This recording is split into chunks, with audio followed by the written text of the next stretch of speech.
All right, San Diego Sports 760 on this Thursday afternoon. John Schaefer, Sammy Long in studio as he's been. He'll hang out with us for the first hour of the show.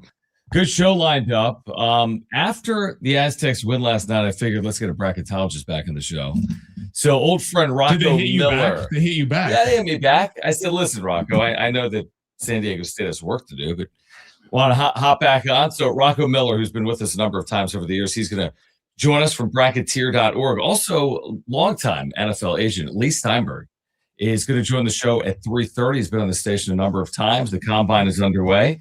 We'll talk to Lee Steinberg coming up at 3:30. There's a lot to get into with the Padres. I know you just talked to Kevin Acey, but I want to start with last night with San Diego State. And this isn't to start by saying that, last night is one of 30-something games. Colorado State loss in Fort Collins is one of 30-something games. My overall point with all of the conversation and all of the, I don't even know, anger from a portion of the fan base, not the entirety of the fan base. My point is this, Sammy. It's to not overreact to any one thing, which is hard to do as a fan. It's hard. I get it. Everyone, we overreact to like a random baseball game May 1st. Like this team isn't it. Like they're not. It's a May 1st random game against the Marlins. But, okay, so they lost to Colorado State. Did that mean their season was over? I said no. Some people said yes. So they beat Utah State last night. Does that mean their season is made? Of course not. That was never my point. My point remains that let's see it through. They're 19-8. They're tied for first place in the Mountain West. So all this, sky is falling. This team did not, like the season ended, like in the past tense, didn't live up to expectations.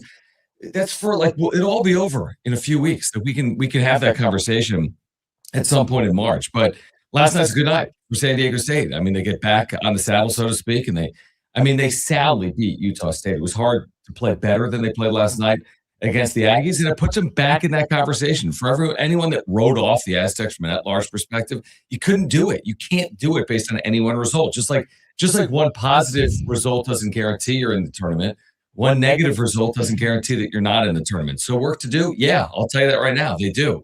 Brian Dutcher will join us coming up tonight at 6 p.m., but all things considered, heading into last night, you couldn't ask for anything more out of San Diego State last night. It was a great performance. I thought the most impressive part of the performance was look at the bench. I mean, Taj DeGorville, 12 points, 8 assists. You had two other guys in double digits. BJ Davis also coming in with 8. So the bench scoring production, which is why, despite some of the early losses on this year, I think people were high on the Aztecs, and that this is one of the highest scoring bench teams in the country. I believe they were number 3 early on in the year.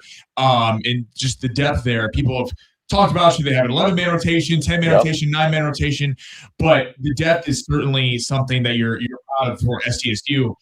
And whatever happens to the at-large picture, to your point, we see people last week, they're done, they're not out of it. Today, they're making the tournament. People have, a lot of swings, on mood swings based on this team. Yep. Regardless of what happens from an at-large perspective, last night is a game that I think if you have to go win 3 games in the Mountain West Conference tournament, you can point to and say, against elite competition, that was one of the few times this year they put together 40 minutes of excellent play. They've done that at spurts at times. The first half against Arizona, they played really good basketball. Second half didn't live up to it. Even times in the first Utah State matchup, Grand Canyon, they played the first Grand Canyon matchup, the final 7 minutes of the game, they were really on it. It was just kind of a little bit too little too late. Last night, everyone got involved. Reese Dixon Waters, 20 points, was unbelievable. He was the number one kind of go-to scorer that you looked at. And then Miles Bird coming out of half was also a big factor. So long way of saying it was a complete performance, one of the few complete start to finish performances I've seen from the Aztecs this year. And again, regardless of what happens over the next couple of weeks, over whether how much the importance of the Mountain West Conference tournament matters, I think you point to this win and go, that's the Aztecs team that we thought they could be coming into the season, and you feel a lot better about them moving forward. Yeah, no, I agree. And there was an audio issue that's been resolved. Here's the thing. Here's what I would say about San Diego State. Because, dude, you should see my social media. Because, I'm calling these games. We see the text. There were 50 texts last night at whatever time that was, around 11 p.m. Aztec message boards. And even people will be like, well, John, you said that their best option was an 11-man rotation. I'm like, what are you even talking about? Here's what, like, I've said a lot of things. I talk for 4 hours a day for months on end. The season started 4 months ago. So like everything, things change. I think San Diego State, if they get to the NCAA tournament, the first thing I'm going to say is because of their depth. Because when Magoon Guath and LZ Harrington were out, they were able to maintain a good level of play. Now, it slipped a little bit late with the GCU loss and then the loss in Fort Collins against Colorado State. But if they were solely relying on this 8-man rotation and lost 2 of their 8, and 2 of those players were starters, they would have been cooked. They'd have more than 8 losses right now. They'd have no path to an at-large bid. So the fact that they played 10 last night as opposed to 11 because Jeremiah Odin didn't play, and everyone's fully convinced that, that's unlocked the Aztecs, and maybe it has. I mean, obviously the coaching staff made a determination. I don't know the exact circumstances there. We can talk to Dutch coming up tonight at 6 p.m. But it's not as simple as people want to make it out to be.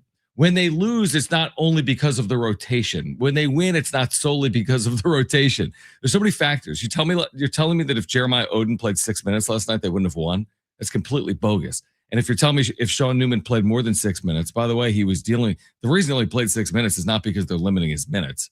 I don't believe he was under the weather last night. So, by the way, Sean Newman could have played 16 minutes last night and they still would have been in good shape to win. It's not like, oh, well, if Jeremiah Odin's out there for 5 minutes, it's a whole different game. That's not the case. Right. I mean, that's not fair to Jeremiah Odin. And it's honestly, you're giving way too much credit elsewhere in a situation like that. So listen, I mean, it's a long year. They look different today than they looked in November. Coaching staff makes changes with the rotation, players improve, or, everything changes. The way the team gels and comes together. I just thought last night is a step forward. But again, I'm not on the air today taking my victory lap because everyone had all this vitriol about the Aztecs for 2 games, because I know that they play again Saturday and it's just as important. And if they win it, people will be, on cloud 9. And if they lose it, people are going to say this team's never going to make the NCAA tournament again in our lifetime, where the truth is it's never that. You got to be steady. And that's what Brian Dutcher always is as a coach. And we'll see if that can lead them to the NCAA tournament or not. It's a great problem to have when you're talking about the rotation conversation, when you have too many guys that you feel like you want to get minutes for. I think last year was the opposite. Last year, I think you were looking for someone besides Nick Boyd and Miles Byrd to give you consistent production. Wayne McKinney had some games. BJ Davis had some games. Yeah. Magoon Guath was injured for a lot of the season. They lacked a lot of depth. This year, they have so much depth. And when the Aztecs are on, it's because of their depth. Like last night, when you have 3 guys in double digits off the bench and BJ Davis with 8 points, he was a big contributor last night. I hear the conversation about that. I get where playing 11 guys is a lot. Yeah, and it is the downside of it. The upside of it is that you give everyone opportunity and you get to ride the hot hand. The downside of it is you don't always get to see who has the hot hand, because if you're so worried about getting everyone minutes, you're not necessarily just going to go with the flow of the game in what's needed. But considering we're coming down the stretch here, Coach Dutcher and his staff knows who they want to play and knows who they want to be the go-to players at the end of the day. And I think I said it, I believe, on this show yesterday. Yeah. My number one thing, the next 4 games, now 3 games before the Mountain West Conference tournament, is how do these big 3, big 4 play together? I'm including BJ Davis in that with Magoon Guath, Miles Byrd, and Reese Dixon Waters. And last night they figured out how to play together. I felt like, personally, I mean, Reese Dixon Waters, it was his night. We've seen it be Bird's night at times. We've seen it be Davis's night at times. It was his night. And then like Miles Byrd, instead of why I like watching Miles Byrd, even though he had a solid game, but it wasn't his best game of the season. He's able to contribute a couple minutes into the second half. Yep. It felt like they were sharing the ball at a better level last night, yep, instead of just kind of playing a one-on-one game. That was the most encouraging sign for me, because if the Aztecs are going to go on a little bit of a run, you need those 3-4 guys to learn how to play together on the floor at the same time. I was talking to a diehard Aztec fan on social media last night at 1 a.m. Hence the fact that I sound like this, and B, I feel like this. But it's hard after these games. It's hard for me to just race home and go to sleep. I mean, you've just been in an arena with 12,000 people. People have been screaming their faces off. You're gonna wind down for a little bit. Yeah, you have to wind down. So I didn't go to sleep till probably past 2 a.m. And I'm going back and forth, and I'm like, what are we like? Let's just take it on its face. Like, this is a factual statement. They're 19-8, 12-4 in the Mountain West, tied atop the league with Utah State. Also a factual statement that according to bracketologists, they're among the first teams out of the field, which means, yeah, they have work to do. But John, they have no shot at large berth. No, I don't. I mean, if they lose games, then you're going to be right. But I mean, that's all contingent on things we don't know. To say they don't have a shot at net large berth would be like if you're San Jose State and as opposed to being 19-8, you're 8-19. I'm not an idiot. I mean, I'll say that. If they're 8-19, I'll say their only path is through the Mountain West tournament, and it's unlikely. Right now, as we sit here today, they have a path. It likely requires, and Brent's going to tell me the ESPN write-up because I saw it today as well.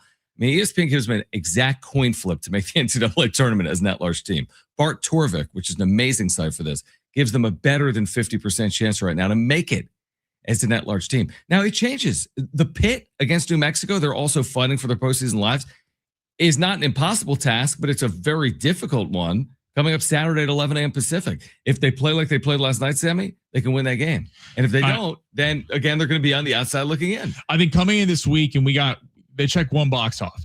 Can you get a marquee win at home? They did that last night. Utah State is a damn good basketball team. And if they meet again in the Mountain West Conference Final, it's going to be a coin flip game going either way. So you check that off at home. The crowd was obviously super into it last night. It was a big factor. Tay Simmons brought a lot of juice off the bench, getting everyone riled up. To your point about New Mexico this weekend, now comes the second test. Yeah. Hey, you got a signature win it last night, which you deserve all the credit in the world for. Can you go get a signature win on the road? Because you've been in that place. I mean, that's from watching it on TV and from you talking about it. One of the hardest places to play in the country.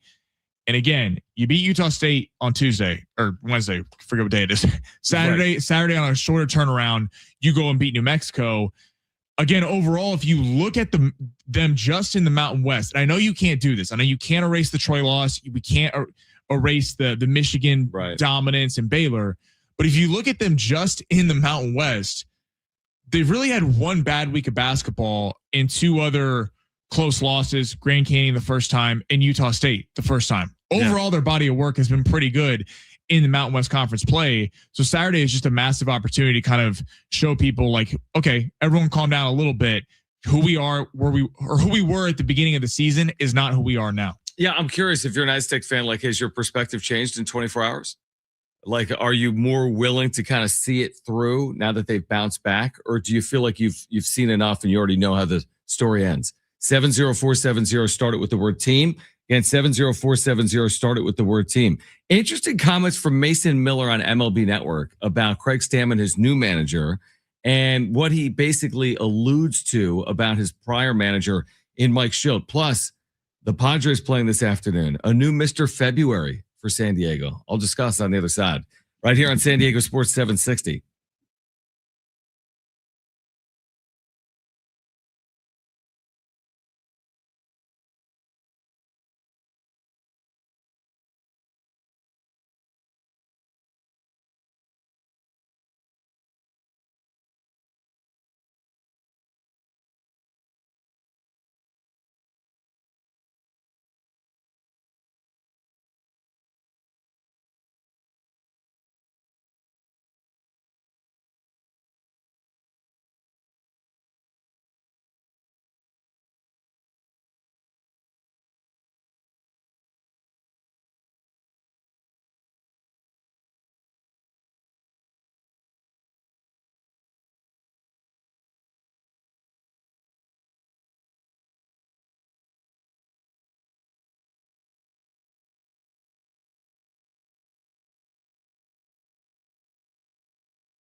All right, San Diego Sports 760. We've got some giveaways for you today, folks. Tickets to see the Aztecs in their final home game, senior night, next Friday. That's a week from tomorrow.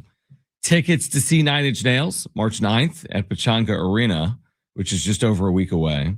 And tickets to the BNP Paribas Open in Indian Wells. So lots of giveaways for you. And we'll give away 9 Inch Nails tickets this hour on San Diego Sports 760. Sammy, before we get to there's two things. Manny Machado has hit a grand slam. So Mr. February, Manny Machado, in his final game before leaving for the WBC, has hit a grand slam. Now, today's game is not on television, and I don't even think there's a video stream. So, like, the Padres tweeted Manny Machado has hit a grand slam.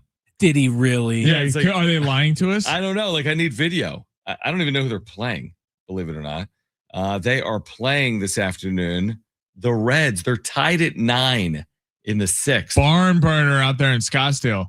Yeah, so right. They're playing the Reds, and they're tied at 9 in the 6th inning. And again, Manny Machado, in what we believe to be his final game before leaving for the World Baseball Classic, has hit a grand slam and driven in 6. He's 2 for 3 with 6 RBIs. That would be like maybe like a career game for Manny Machado. But of course, this is save this, man. Save this for the WBC or save this for the regular season, right? Imagine if a player was like got up to a slow start and was like, hold on, look at my spring training stats. Trust me, it'll get back up there. Yeah, that's the thing. Like, they don't always equate. For someone like Manny, I mean, he's done it time and time again in the regular season. He should be fine. But it is encouraging. And I want to get to this text before we hear from Mason Miller on MLB Network. 609 regarding our conversation for the first 15 minutes. He asks, is it possible to win the league in the regular season, but then lose early in the Mountain West tournament and still find yourself outside of the tournament? Yeah, absolutely. I think if San Diego State were to win the league, they'd probably win their last 3 games. They might get some help and go, let's say, 2-1 down the stretch, but let's go down the path of they beat New Mexico, Boise, and UNLV. So now you're 16-4 in the league. You've won 4 straight. You're 22-8 overall, improving metrics. I don't think they're a lock. I don't know what it would take to lock them in. I think if you were to lose in the quarterfinal there, you'd probably be sweating it out until Selection Sunday. It feels like, because you and I were talking about this off air, they're not supposed to take into account what happens in the Mountain West Conference tourney, right? No, they are supposed to, but depending on the year is where they give it equal weight or not. Does that make sense? Like, it's supposed to just be one of your games. So like a quarterfinal win should be no different than November 9th. Okay. But like in some of these power leagues, it's like you could beat number 21 and number 19. And you're like, oh, that clearly got him in. But sometimes they don't weight it like that because they're already working on the bracket in the days leading up to Selection Sunday. It's like if you have a lot of work to do and you're waiting on your conference tournament, sometimes you can be rewarded for that. But other times it's like too late a little bit. Now it can hurt you. Same thing. Now, not necessarily, but in the worst possible theoretical, like you lose to Air Force. Like you're Utah State and you're comfortably in the field and you lose to like the 300th best team in the country. Like, are you jeopardizing your tournament spot? Right. Okay. Like that, even though you did the work. Right. If San Diego State wins their next 3 games and then they lose in the semifinals or something like that, depending on who it's to. Yeah. You want it to be to a good opponent. Good opponent. People might look at it and go, they were good overall down the stretch on a bit of a win streak. Where, let's put this team in the field. But yeah, that is, especially with the Mountain West and the Big 12 and the SEC don't have this problem because basically the bottom of the leagues are solid teams, are somewhat decent teams. So there are some kind of walking landmines there with Air Force. So certainly the Aztecs just go show out in the Mountain West Conference tournament and this isn't a problem. Yeah, that's exactly right. All right. So Mason Miller on MLB Network Radio. Like, is this a shot? This is 2 minutes of audio. And it's more based on what he said in the final 30 seconds, but I found the whole thing interesting, so we're going to play the entire thing. Do you find this at the end of this back and forth on MLB Network to be a shot at Mike Shildt, or is he saying it more from like the Mason Miller perspective, more like, just take a listen to this. Mason Miller in camp with the Padres getting ready for the WBC on MLB Network. The last 2 years, pitches thrown at 100 miles an hour or more. It's not even close. It's Mason and then everyone else, which explains why his first spring training outing just days ago, 11 fastballs thrown, 9 at 100 miles an hour or even more. Now Mason joins me now on 30 Clubs, 30 Camps. So my phone blew up when you did that, Mason. And they're like, whoa, that's a lot of velo early on in camp. What would you say to those people? We spent the offseason preparing, and, now we're here. So, I'm not going to come in and, go off like a lame duck, So you put yourself in a good position and go out there, the results are there. In the postseason, complete dominance. You touched 104.5 miles an hour. Did you surprise yourself? Yes. Yeah. I mean, looking back, I wasn't checking any velo that day. So I think just feeling the energy, feeling the moment and letting the body take over. Now, you're going to be leaned on heavily in the back end of this bullpen, but you're also trying to get yourself revved up for the World Baseball Classic. So how do you toe the line on making sure you're ready to rock for your team and ready to go to win for Mark DeRosa and his bunch? Definitely. I mean, really excited to get up with that group and be amongst a lot of stars and go play for the country. We just saw how exciting it was watching the Olympics. So we get our turn here soon. We're stoked. But I think for a reliever, it's not a huge lift. It's just getting ready a couple weeks early, being ready to compete at a little bit higher level, maybe 3 weeks early. For guys that are needing to get ABs or starters needing to build up, I think we're kind of seeing that there's a little bit harder to line those schedules up for us. We'll probably throw 4 or 5 innings and, get our work in and be ready for opening day. There's an etiquette to managing a bullpen, and no one knows that better than a guy that used to be in the bullpen like Craig Stammen. Is that peace of mind for you to know that your manager was in a role like that in his career? Definitely. I think that the conversations will be a lot more transparent, a lot more honest. And, I don't think he's going to let you get off with saying, like, I feel good when he knows that you don't. So, there's still things that you got to do in a bullpen, days that you got to pitch where you don't feel great. But I think with the weapons that we have, the talent that we have even coming up through the minor leagues as well, that, the bullpen's in a fantastic place. He's not the first player to go down the transparent and honest route with Mike Shildt. And the only thing I thought there when he said that, hey, now having a former reliever as a manager, it's going to be more transparent and honest. And Stammen won't let him just be like, hey, are you good today? Yeah, I'm good. And that'll be all.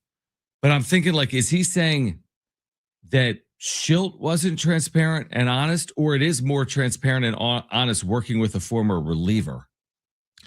You know what I mean? Does that make sense? Because, like, you go into the manager's office before this random June 9th game and you've pitched 2 of the last 3 days.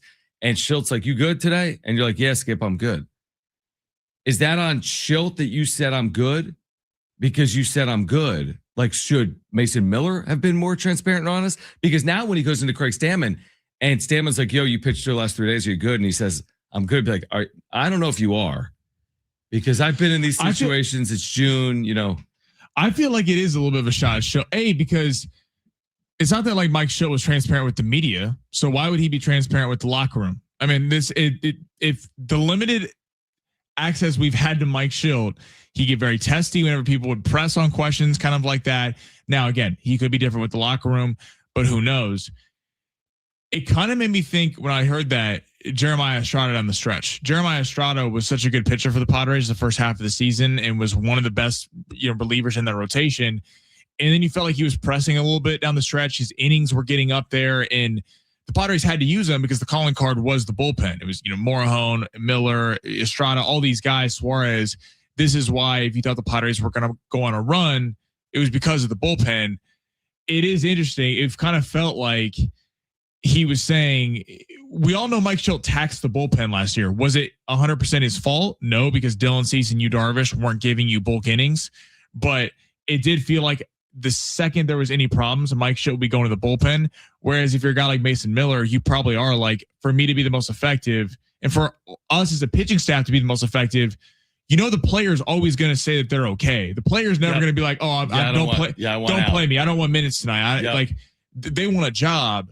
It is the manager's responsibility to be like, no, we're not pitching you this week. Tonight we need to give you some rest. So that's some interesting comments from Mason Miller.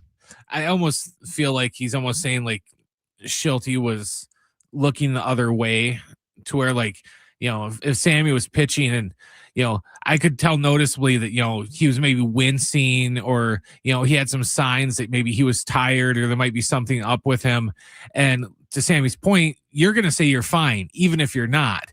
But, I have eyes and I can tell that you're not fine. I should be able to just go, right. No, you're not. Instead of going, okay, sounds good for me. And then just that's it. And Mike Shildt might have known he was on his way out. So Mike Shildt maybe just didn't care as much about the long-term health of his relievers. No, this is pure speculation, but he's just trying to keep his job and win as many games as possible. And then an interesting article comes out where there's all this beef kind of in the back end. It's interesting for Mason Miller. It is. Do you see it as a shot, listeners? 877-767-4760. Was Mason Miller calling out his former manager, Mike Shildt?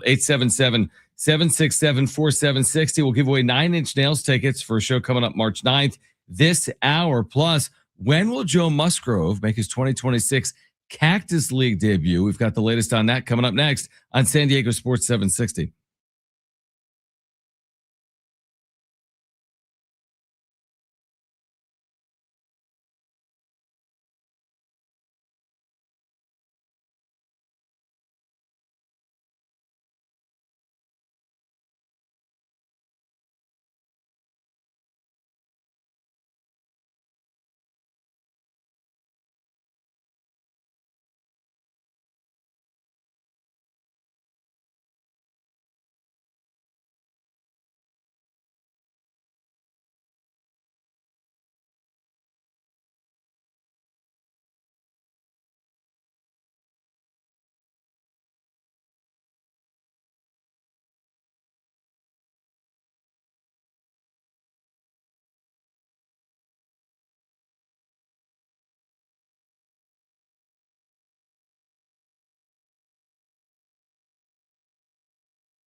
Support is sponsored by Our American Stories.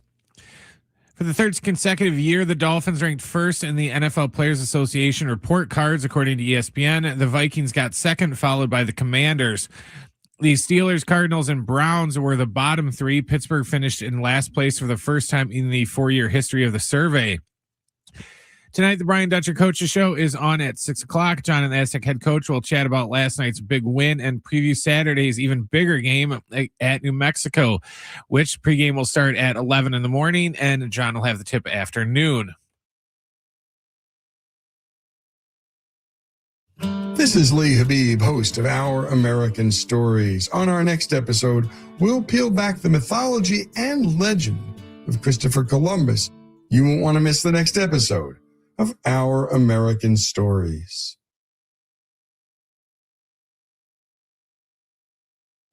All right. John Schaefer, Sammy Long, San Diego Sports 760. We have 9 Inch Nails tickets to give away within the next 30 minutes. Listen, You know how they used to have that joke that, Netflix will make a show out of anything. You just have to pitch it and they'll put anything on. Yeah. I'm starting to think that iHeart will do a podcast for anything. You just have to pitch it and they'll be like, okay. I'm not even responding to that. What was the podcast that they were promoting? I don't know, something about like Great American Stories or something. There's been some weird ones the like last a cat week or so. I had to read some crazy political ones earlier. I'm like, what is going on? The updates? Yeah. Hey, listen, they got a lot of podcasts. I spent a lot of time listening to podcasts, but I mean, there's so many podcasts. There's not enough, John. It's like, I guess there's so many books in the world, so I guess there's just as many podcasts. Someone explain this tweet to me. I don't know if I'm missing something, but Brent might be able to help, or Sammy.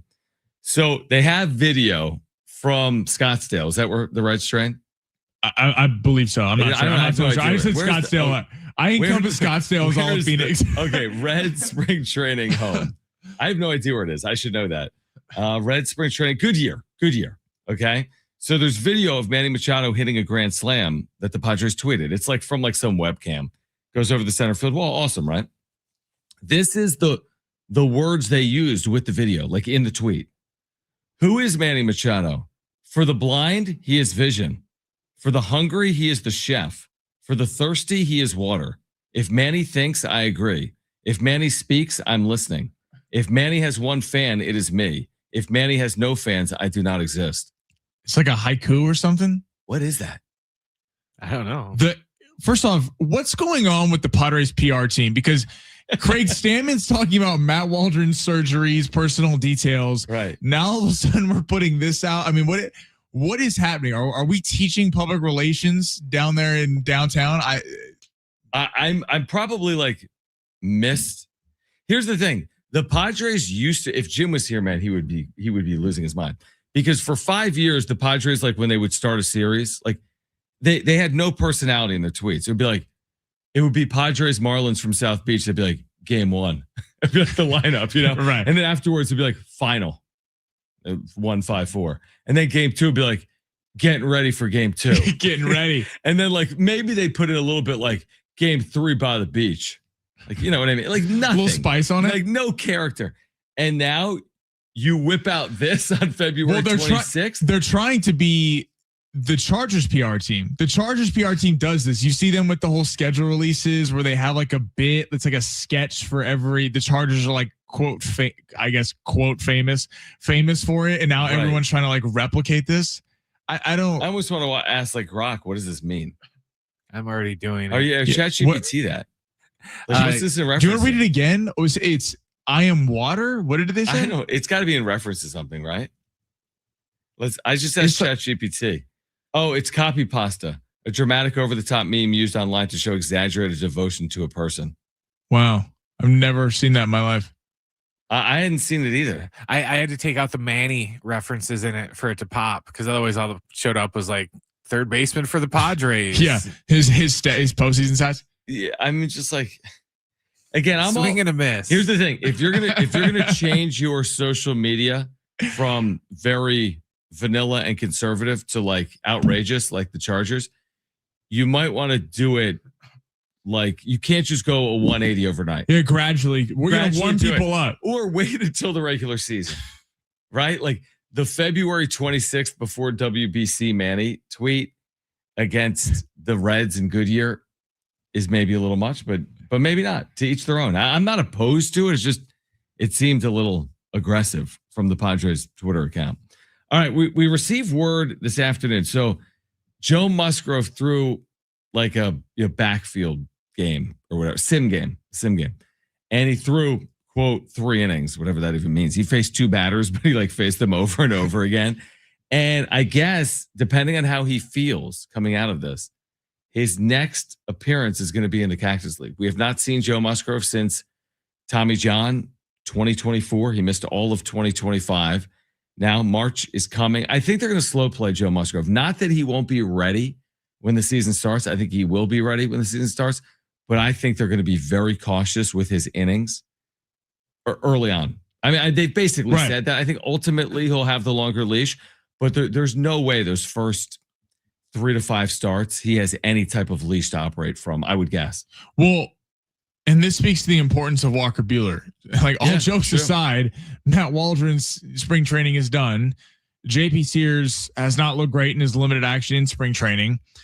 Griffin Canning is not going to be ready to start the year, and that leaves German Marquez and Walker Buehler. Walker Buehler is the much more proven name. Both had rough years last year, but if you're going to give it to somebody, you look at Walker Buehler, a guy who has pitched in World Series, closed out a World Series game, and has the pedigree over German Marquez. Getting to Joe Musgrove, that speaks to the importance of Walker Buehler being. He doesn't have to be exceptional Walker Buehler that was 6-7 years ago. Right. I'm saying 6-7 accidentally on air, but he doesn't have to be that guy. But he has to be able to eat some innings because Joe Musgrove. It would be a real shame if it's a month into the season. We all want to see Joe Musgrove. We're wishing Joe Musgrove nothing but the best. And for the Padres to get to where the Padres want to go, Joe Musgrove has to become the old Joe Musgrove because it really is a 3-man rotation of Pivetta, King, and Musgrove. But you want to bring him along slowly coming off that injury. Walker Buehler has to, at the very least, eat a lot of innings the first couple months of the season. So where it's kind of, yes, Musgrove's pitching, but he's not going deep into games. You're not relying. Those starts are going to be a little bit more of a bullpen start. Even though he's starting, they're gonna go to the bullpen a little bit earlier. If we get in the season and Joe Musgrove they're throwing him out here on short rest because they need to stack up wins because they're falling behind the division, that's a real issue. Yeah, no, I would agree with that. I will be. Here's the thing: I'll have a long leash on Joe Musgrove, just like I'll probably have a leash early on Craig Stammen. Long year. Why allow Joe Musgrove to work the extra inning April 4th? Like it is a long year. So if his first outing is 2 1/3 innings, okay, it's a long year. The second outing is 3 innings, okay. They got through it last year with Cease and Darvish going 3 every game. It sometimes happens due to ineffectiveness, but I think coming off injury, you just need to be prepared that we're going to look up a month into the season. People are going to say, why does Joe Musgrove have a 4.9 ERA and why in 5 starts has he only thrown 16 innings? Well, I'll tell you why. Because he didn't pitch last year. He's coming off Tommy John. And slow and steady is winning this race with Joe Musgrove. You are not winning this thing in April with Joe Musgrove. We're dealing with a significant arm injury. He's 33 years of age. What's the old adage with baseball? It's like you're not winning pennants in April anyway. You can lose them. Can't even do that anymore. You could start 8-22. Padres were 17-3, 14-3 last year. They didn't even win the pennant. But right. I mean, the opposite. I mean, obviously, you wouldn't want to start the opposite. You start 3-17. You're looking at a long year. But Musgrove is an important part of their team. And because of that, you need to be cautious, if that makes sense. Right, because if I think there's reason for optimism with the Padres when they're fully healthy. And we know over a long season, that's unrealistic to expect that every team's going to be healthy. Of course. People are saying in the chat, again, it's a double-edged sword because the Dodgers have the luxury of having the depth, of having the money to where they can put Glasnow and Sasaki and Blake Snell on ice for months on end. Ideally, the Padres don't have that luxury because of the division they play in. The Giants and the Diamondbacks are elite teams as well. But if in ideal world they were able to do that with Joe Musgrove, and it's kind of the 3-man rotation of King, Pivetta, and Buehler for the first couple months, and then Musgrove's kind of your ace card coming in. To your point, Musgrove's not going to look like the Joe Musgrove from 3 years ago right off the jump. He could be down the stretch of the season, but I feel like we all have to practice a little patience. If he gets shelled in the second start, people are like, oh, season down the drain because Musgrove's not what he was. He's going to get better as the season goes along. That's okay. Like, does he look like Joe Musgrove in August and September? And even more importantly, in October?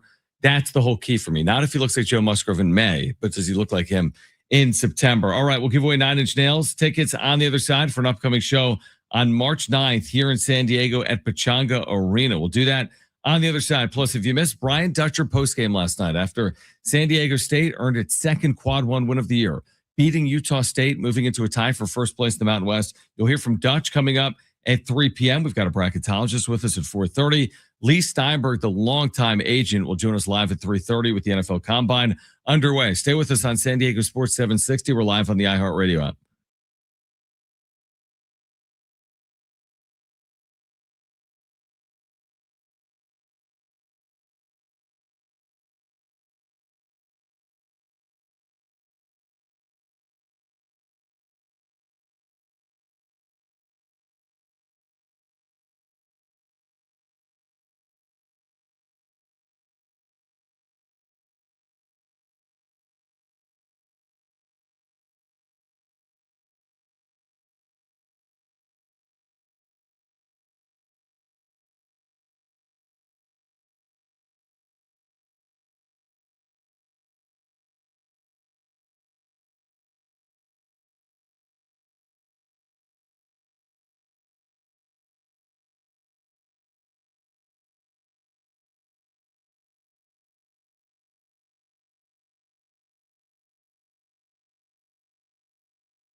All right, San Diego Sports 760, John Schaefer, Sammy Long, Lee Steinberg, the longtime agent, has represented top overall picks, Patrick Mahomes.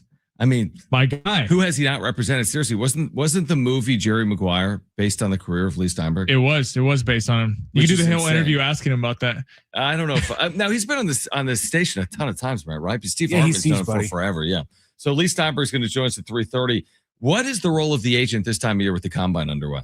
You know, like when you think about, we're going to see Mendoza, obviously first overall. Shoot, we got an Aztec that could be a first-round pick, and Chris Johnson, who spoke with the media earlier today. But we'll talk to Lee Steinberg about the combine, which has blown up as an entity in itself in our lifetimes, right? It is crazy. As someone who loves the NFL combine, are you a combine guy? I love it. What's the part that you enjoy the most? Like the physical, like the drills, like or are you looking for the measurables, like hand size, this? Yes, as a standing jump. As a NFL draft nerd who looks at mock drafts every day, I like watching all that. Okay. I like. Of all my years watching the NFL, I like to see, and Brent can back me up on this, I like to see, kind of in the NBA as well, but really in the NFL combine, because it's televised.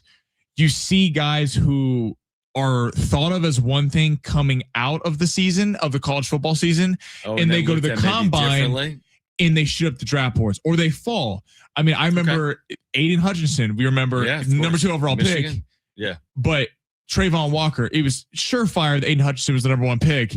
And then all of a sudden, Trayvon Walker, his measurables, everything, everyone falls in love. Yeah. And he's the number 1 pick. I like seeing guys rise and fall based on it. Reason. It's a good reason. Call me when the Wonderlic tests come out. Yeah, exactly. Yeah. Exactly. Call me when it's the draft day. I love drafts. And I really do. Now, I think of the 2 events, the NBA combine that takes place in Chicago and the NFL combine, which is it still in Indianapolis? Indianapolis, yeah. In Indianapolis. I think I prefer the NBA one. The only reason I say that is it's fewer names to keep track of.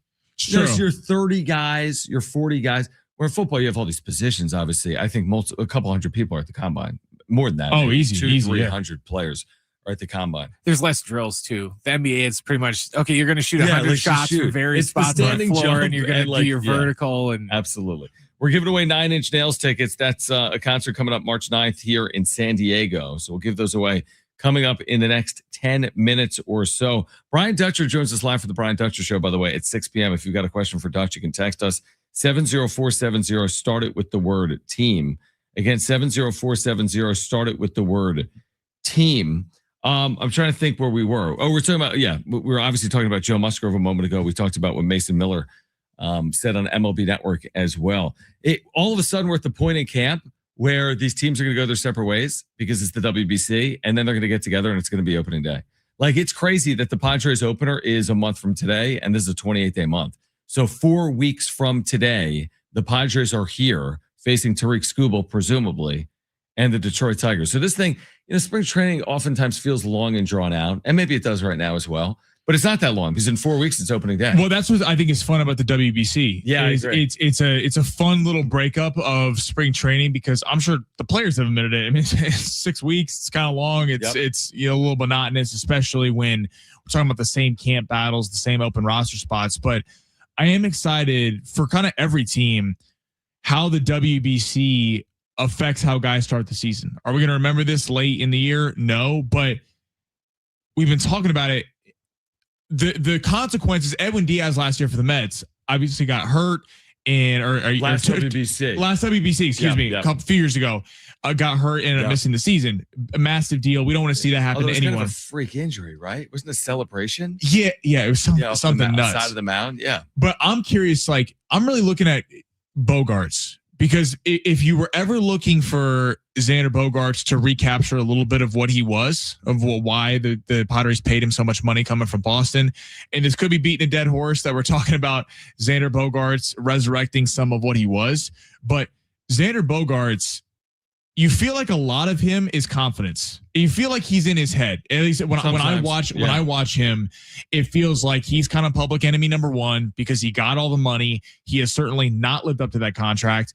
As much as people want to complain about Tatis and Machado and Merrill, those guys prove why their contract's there and have big moments and big stretches throughout a season. In the WBC, looking at a guy like Xander Bogaerts, thinking positively, assuming he's healthy, if he ever was going to get confidence for a season and start a season off right, you feel like it would be after dominating for his team in the WBC. Does it make you mad though? The idea, I think I've mentioned this before. What if Bogaerts in 5 WBC games hits 5 home runs and 2 doubles and slugs like his OPS is 2,000, and then we get into the season and he's just Xander Bogaerts? Would that piss you off as a fan? Yes, me too. Yeah, yes, it's a great point. You have all the hope in the world. You're like, he's back. 5 homers in 5 games, had a multi-home run game, led the Netherlands to the championship game. In that game, had 2 hits. You'd be like, this guy's back. And then you get into the season, he's hitting 249 with it's a good point. I didn't 2 think homers in the first month. I didn't think about it because it does actually add more pressure to him if he does play well. But I mean, remember that stretch? Bogaerts was frankly awful the first 3 months of the season. I remember the seminal point. He hit that at Dodger Stadium. Bomb at Dodger Stadium. He had an amazing month after that, right? Right, and he was great, and there was a lot of excitement. And then remember, he got hurt for a couple weeks there down the stretch. So again, I don't want to make this very clear. I'm not making excuses for Xander Bogaerts. He has not lived up to his deal. If he ever was going to recapture some of what he was, you feel like it would be after gaining confidence in the WBC. But John, it's a great point. If he does play well in the WBC and then he sucks opening day against the Tigers a couple weeks in, it might actually just make people even more mad. I kind of laughed at this. So I just typed in to Google the WBC schedule because I'm thinking to myself, maybe I should just dive in on this thing and watch every single game. I'm not going to. I might tell myself right now I will. But before the WBC starts, these national teams play a spring training game or an exhibition against a team. So it'd be like Colombia against the Pirates, right? Great Britain against the Padres. And I'm looking at the schedule for March 3rd. Colombia at the Pirates in Bradenton, Netherlands at Baltimore in Sarasota, Canada at Toronto, Canada's taking at Toronto in Dunedin, Israel at Miami in Jupiter, and so on. Brazil, in Mesa against the Athletics. I'm like, it's kind of odd. Once it starts, I'm in for the U.S. games. I'm there. I'm in. Again, am I living and dying on every pitch? I'm not. I'm not going to do that. I'm in for the Dominican with Tatis and Machado. Right. I mean, Team Japan's basically must watch because they're so good. They're talented. So, but do I need to see? I don't know if I need to see Colombia, Brazil. You know what I mean? Do you need to see that? I agree with you. I think we're gonna see a lot like the U.S. Men's and women's hockey team down the stretch in the Olympics. Oh yeah. I think a lot of people outside the diehard hockey fans and people in the Olympics were tuning in for the opening kind of round robin. But when it got down the stretch, when the U.S. played Canada, when the U.S. played Czechoslovakia, if the U.S. is matched up against Japan again, that Mike Trout and Shohei Ohtani standoff at the end. Yeah. I mean, that was cinema. If you couldn't have drawn it up any better, if you were looking for TV ratings, I think people will get into it. It's certainly more entertaining than spring training. I would say that it gives you a little hit of baseball before the season starts. Real quick, we'll give away these tickets in a moment. Would you say it would resonate similarly to the Olympic hockey gold medals, whether it's women's or men's? Obviously, men's really popped this year. But would you say Team USA winning the WBC would resonate in any similar fashion to what we watched play out in Milan? I say no, right? Not at that level because the Olympics brings in an audience. It's a different stage. The WBC is baseball fans are watching that. I think some casual fans, if you get Japan, America, are gonna be into that for the gold medal or for the championship game. But I don't know. I don't think it's gonna hit at that level. No, because literally the whole world stops for the Olympics. Yeah. The baseball world, baseball world stops for WBC. And does it really stop? I think once you get to maybe the semifinals of the championship, but pool play for Great Britain, Italy, I don't know if the baseball world is stopping for that. All right, Lee Steinberg is going to hop on at 3:30. We'll hear from Brian Dutcher post game coming up as well in the 3:00 hour. 9 Inch Nails tickets. If you want them, call right now. Caller 7, you're going 877-767-4760. 877-767-4760. 2 free tickets to see 9 Inch Nails March 9th right here in San Diego at Pechanga Arena. Tickets and info at Ticketmaster.com. Great giveaway. Call right now if you want those tickets. Brian will be there. 877-767-4760. All right, hour 2 on the other side right here on San Diego Sports 760. I figured by not mentioning it,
This report is sponsored by California Air Resource Board.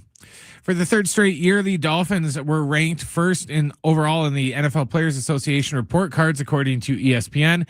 The Vikings and the Commanders finished second and third, respectively. The bottom three of the league was the Steelers, Cardinals, and the Browns. Pittsburgh finished last for the first time in the 4-year history of the survey. Tonight at 6 o'clock, it's the Brian Dutcher Coach's show. John and the Aztec head coach will chat about last night's win against Utah State and preview Saturday's big game at New Mexico, which pregame will start at 11 in the morning, and John will have the tip afternoon. California is phasing out the oldest and most polluting heavy-duty off-road diesel vehicles. Know your fleet's fueling and phase-out requirements. Visit arb.ca.gov/off-road zone to learn more.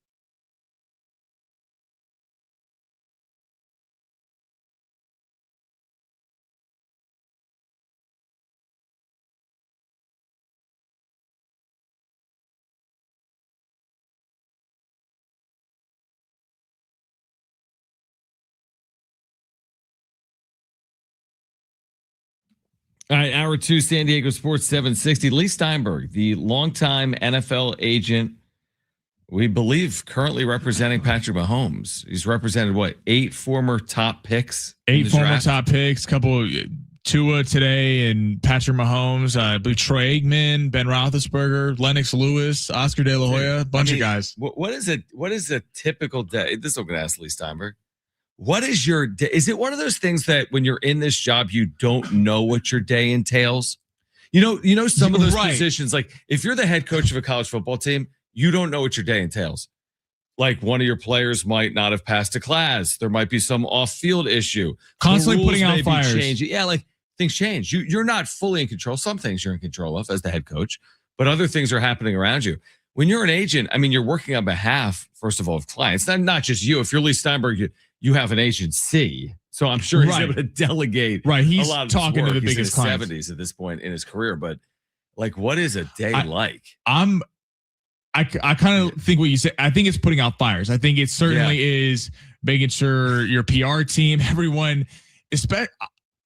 My question, if I was on with Lee Steinberg, I would be like, what is it like? And have you ever experienced a player, not even just a quarterback, falling in a draft, and what's that like? Because you hear a lot of players talk about years later, I had assurances. I was going to get taken by this team. They're not going to let me fall past this. Like the green room situations, and they keep showing the room, and like, dude, that guy's still there. You're just sitting there. I remember Tyrann Mathieu, the Honey Badger, talking about in the first round, he wouldn't name the team. He said, I had a team that told me there is no way that you're getting past us, right? And then they don't hand him the card. And he's like, I remember being devastated. I remember being like what is happening?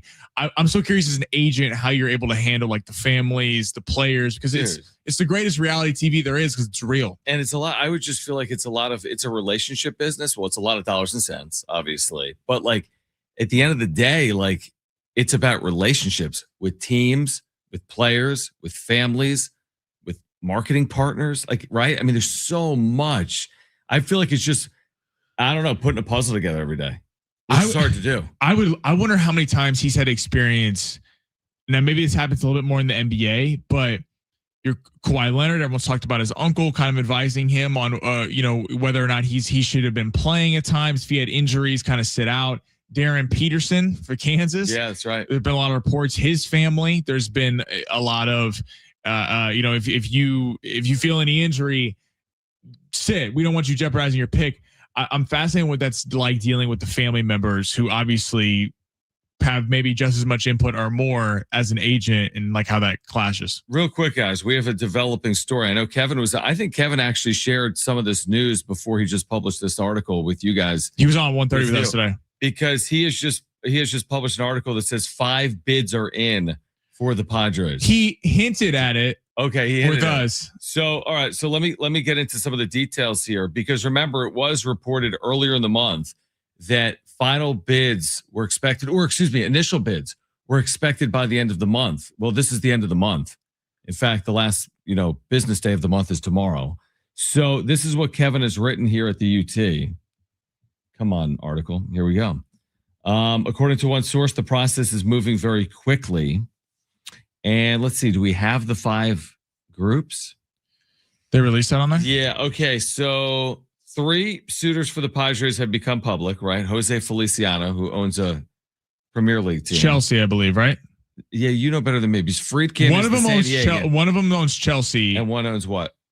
Other clubs. Something. Okay. Well, Dan Friedkin is from San Diego. We don't know how much time he spent in San Diego based on the reporting. I'm sure some people do, but I just don't know. So Dan Friedkin has San Diego ties, and I think is a San Diego native. Joe Lacob obviously is the longtime successful owner, I would say, of the Golden State Warriors. There's also the Premier League owner, Jose Feliciano. And I don't know if 5 very strong bids have been submitted by prospective buyers, according to a source who spoke on the condition of anonymity. That source and one other person familiar with the process said multiple bidders will move on to the next round of the vetting process in the sale. So maybe, hey, here's 5 initial bids. Now let's take a look at the financials. Which of these makes sense? And from 5, let's pare it down to 2, making it up. And then from 2, maybe over the course of the coming weeks, you get final bids for the San Diego Padres and one of the groups emerges. But so I don't think we're getting names on groups 4 and 5. Again, publicly reported before these other 3. Now, we heard from the owner of SDFC that didn't rule it out a week ago. He kind of insinuated to us on air that there's a real possibility this could be done before opening day. He didn't say that. He kind of, if you can go back, or it's going to be podcasting here in a little bit, go back and listen to it. He kind of insinuated this thing could be moving along pretty fast. I'm curious of 5 bids. To your point, you're probably whittling that down to 3 to 2 and going to kind of go into a bidding war.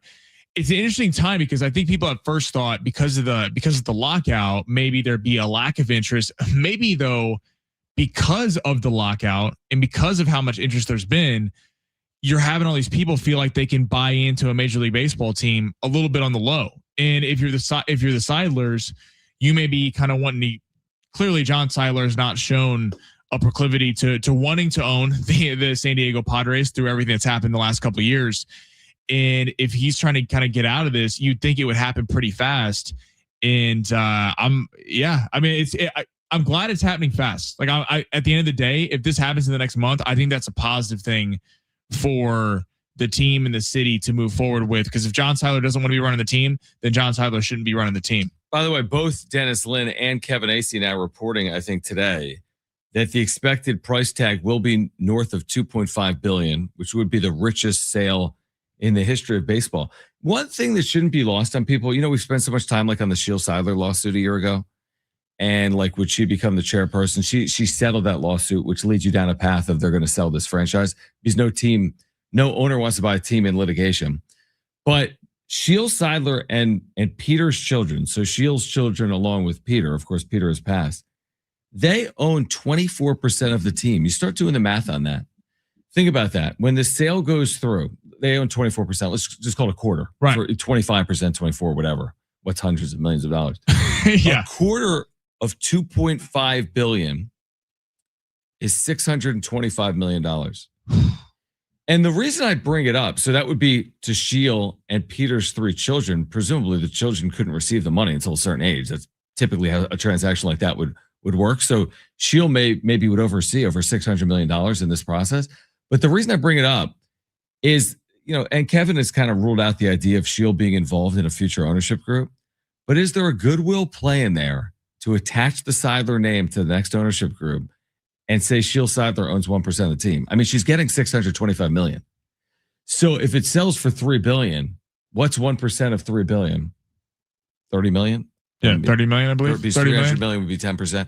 So like if you just say, hey, listen, just keep $30 million in this thing and you can be a part of this group. I'm speaking out of turn. I just think it's kind of interesting. I think you're up to something there. Obviously, the Seidler name means a lot to people in this city. What Peter has done and tried everything in his power to put a winner on the field. You got to give so much props to Peter Seidler. John Seidler, different story. hasn't really shown the same interest in running the team. But we've seen this a lot. Anytime someone buys a team, look at the Dodgers. Yep. Who speaks from the owners? Magic Johnson. Magic Johnson. It's the celebrity figurehead. He doesn't have a majority of the shares, right? Right, exactly. Yeah, he owns a super small percentage. It's the of Manny the Dodgers. Machado with SDFC look. No one wants to hear from some random owner that no one's ever heard of before. Yeah. You throw Magic Johnson out there in LA, and people are like, Magic's talking. Dodgers. Yeah. This is great. So to your point, attaching Shildt Seidler to that, would be a smart business move from whoever comes in. I think just publicly off the top, kind of recognizing what the Seidler family has done for the city. And if you're Shildt Seidler, I think you get the best of both worlds. You get all the money and you still get to be associated with the San Diego Padres. So again, 5 initial bids are in. And according to a source, they're very strong. I mean, you're talking about the richest sale in the history of baseball is going to be the San Diego Padres. Now, it's not going to remain forever. Then there'll be another sale. But the fact that it's coming right in front of a work stoppage, months, presumably, at least a work stoppage, at least a lockout. It doesn't require games to be missed for there to be a lockout. So I guess people believe it's like, that we just had the State of the Union. And, like typically a president will be like, the State of the Union is, and they'll say strong and everyone claps, right? Like the state of the San Diego Padres financially apparently is pretty darn strong. And by the amount of interest in the team, you wonder if it's going north of 2.5 billion now. Yeah, how much north? How much north? Yeah. And what would it have been if they had waited and sold after the lockout? Yeah, but if you're the Seidlers, are you holding on to? No, I feel like there's more risk there. You're right. There's probably reward. Maybe you get through it, and there's new rules that will guide baseball into the next 25 years. What are the repercussions in that time? Yeah, right. What if there is a stoppage, and what if the CBA doesn't resolve the issues that some of these owners want resolved? So does that then curb spending on franchises? So I feel like all these buyers are seeing a motivated Seidler group, Jon Seidler, who clearly wants to. Yep. And I got to give Jon Seidler a little credit. I've been critical. I'm critical of him as owner of the Padres, but if he really isn't into running the team, then I guess kudos to him. For kind of being like, you know what, this team means a lot to people in this city. I want to give it to someone who will and is kind of expediting the process of selling the team.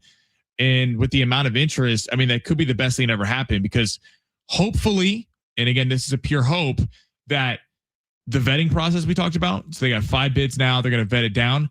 Hopefully one of the things that are going to have people vet the number down is, are you willing to spend for the city? Now, maybe Jon Seidler doesn't care about that because he gets his money and he's like, I'm out. But that would be a hopeful thing.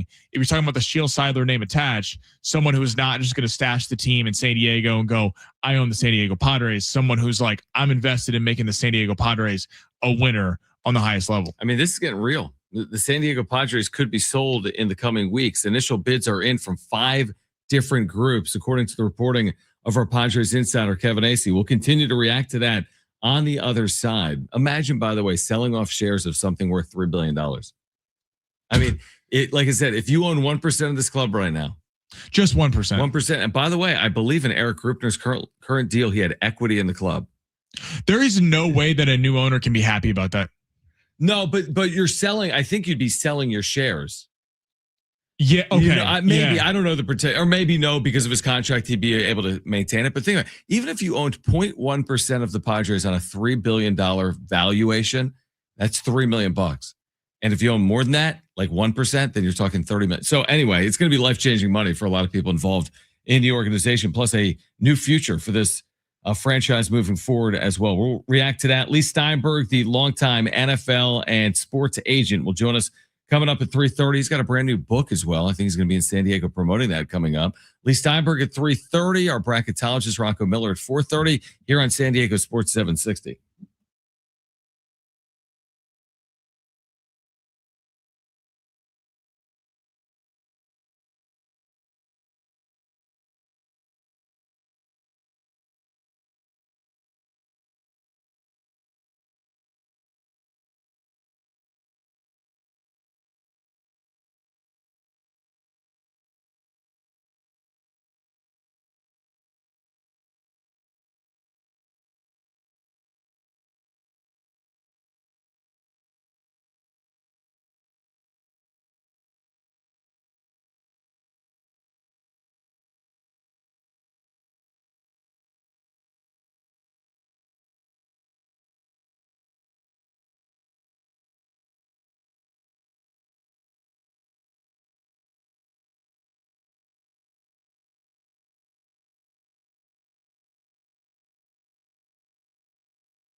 But wait, there's more regarding a potential sale of the San Diego Padres. Lee Steinberg will join us at 3:30, but this is kind of a developing story right now. Dennis Lynn following up on Kevin Acey's reporting. Dennis, of course, with the Athletic, Kevin with the UT and our insider.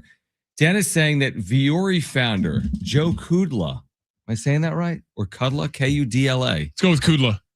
All right, Joe Kudla. Aren't those shirts Jim always used to buy? This is fascinating. And me too. I'm a huge Viore guy. And that's I love Viore. Livy Dunn's had this long-term endorsement deal. Well, what's his name? Arch Manning does too now. Forget about that for a second. Viore founder Joe Kudla and Hall of Fame quarterback Drew Brees have partnered to lead one of the 5 groups that submitted initial bids today to purchase the Padres. That is fascinating. Again, but that just, you were 10 minutes in front of the news in terms of you got to have a face. You have to have a face with an offer. Now, again, maybe that's more New York and LA. Like, listen, the owner of the Cincinnati Reds doesn't have to be someone tied to the Big Red Machine or doesn't have to be Joe Burrow. But then again, Patrick Mahomes owns portions of teams in Kansas City. It's a good look. The Royals, yep. Manny Michel. So, I mean, first of all, Viore has absolutely blown up. If anyone's, I mean, I don't even know what their valuation. They're a legit great brand. They're great. But not just that. They're worth who even knows what. And then you got Drew Brees, who earned what he earned. I mean, you're talking about hundreds of millions of dollars, but now we're talking about a franchise worth billions. So Drew Brees doesn't have near the money, but can he be a figurehead for a franchise? Of course he can.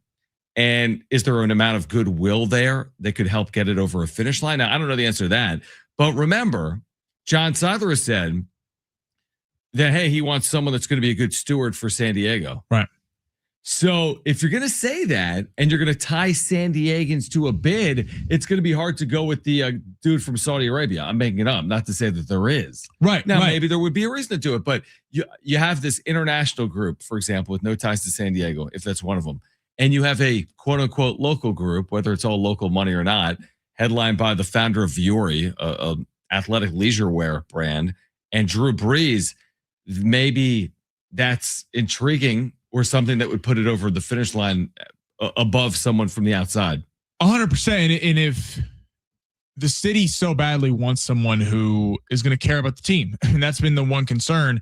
My point has been not talking about Peter. Peter had done everything for the city. In terms of John Seidler's tenure as owner of the Padres, my thing is can't really get any worse in terms of spending. I mean, it's not like they're writing checks left and right. So even if someone came in and kind of had the same motto, it's not like it's going to get worse. The only opportunity for this team to get better is to have a new owner come in here. And again, the city wants to see someone who cares about the team and is not just adding it to their list of teams that they own, that they want to make the Padres a winner. And Drew Brees, for everything we've known through his entire NFL career, time with the San Diego Chargers, I mean, he loves the city. He still talks about them all the time. He always mentions the San Diego Chargers in interviews he does, even though they're obviously up in LA now. It is it's interesting. And if you're Kudla or whatever with Viore, that's so smart to go get a preeminent San Diego public figure to go kind of spearhead this thing. That's that's certainly you would think, if to your point, if John Seidler is serious about selling it to somebody who cares about the city, you would think someone aligned with Drew Brees would feel the same way. As of November of 2024, Viore was valued at $5.5 billion. That's the company, not necessarily the individual. By the way, Joe Kudla, if we're saying his last name right, Viore is based in Carlsbad. He's a 2015 USD graduate. 2015. Wow. That would put him in the ripe old age of roughly 33. I mean, that's unbelievable. This is what it would be. But you talk about San Diego ties. And by the way, Brees has some type of endorsement deal with Viore. So anyway, there's a relationship between Joe Kudla and Drew Brees that dates beyond them potentially. So who's going to go get Phillip Rivers to try to up that? Yeah, exactly.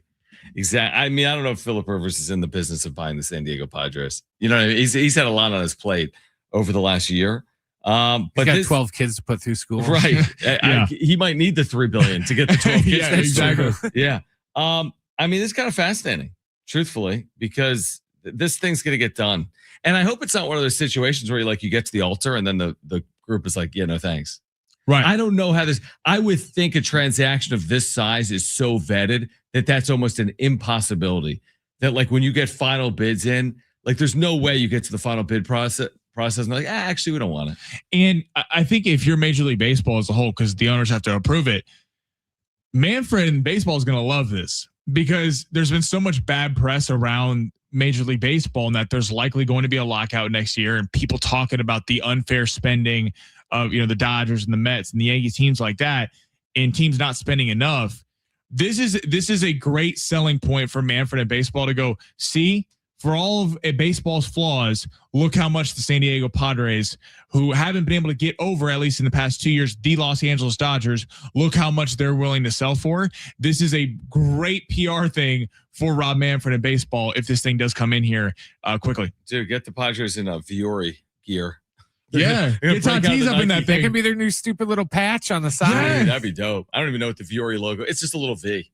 It's just like literally Even just a V. Just the word. I don't know how that brand has completely blown up. Now, again, a $5 billion brand doesn't mean you could buy a $3 billion baseball team, but maybe it does. All right, much more in this developing story throughout the course of the afternoon. Sammy, appreciate you. Boys, the best. Samuel, are you on? You're on tomorrow. Yeah, I'm on tomorrow. Sammy's back here tomorrow. Lee Steinberg, the longtime agent with the Combine underway, is going to join us on the other side. He's got a brand new book as well. Lee Steinberg will join us coming up next on San Diego Sports 760.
This report is sponsored by Wendy's new Girl Scout Thin Mint Frosty Fusion. For the third straight year, the Dolphins came in first in the NFL Players Association report cards, according to ESPN. The Vikings finished second, followed by the Commanders. The Steelers, Cardinals, and the Browns were in the bottom three. Pittsburgh finished in last place for the first time in the 4-year history of the survey. Tonight at 6 o'clock, it's the Brian Dutcher Coaches Show. John and the Aztec head coach will chat about last night's win against Utah State and preview Saturday's big game at New Mexico, which you can hear right here. Our pregame coverage will start Saturday morning at 11 a.m. and John will have the tip at a little bit after noon. Wendy's new Girl Scout Thin Mint Frosty Fusion is here with a mint chocolate sauce. It's made to be loved. Get yours soon because just like the Girl Scout cookie season, it won't be here forever. Order your faves at girlscoutcookie.org. Limited time only at participating U.S. Wendy's and Girl Scouts of the USA.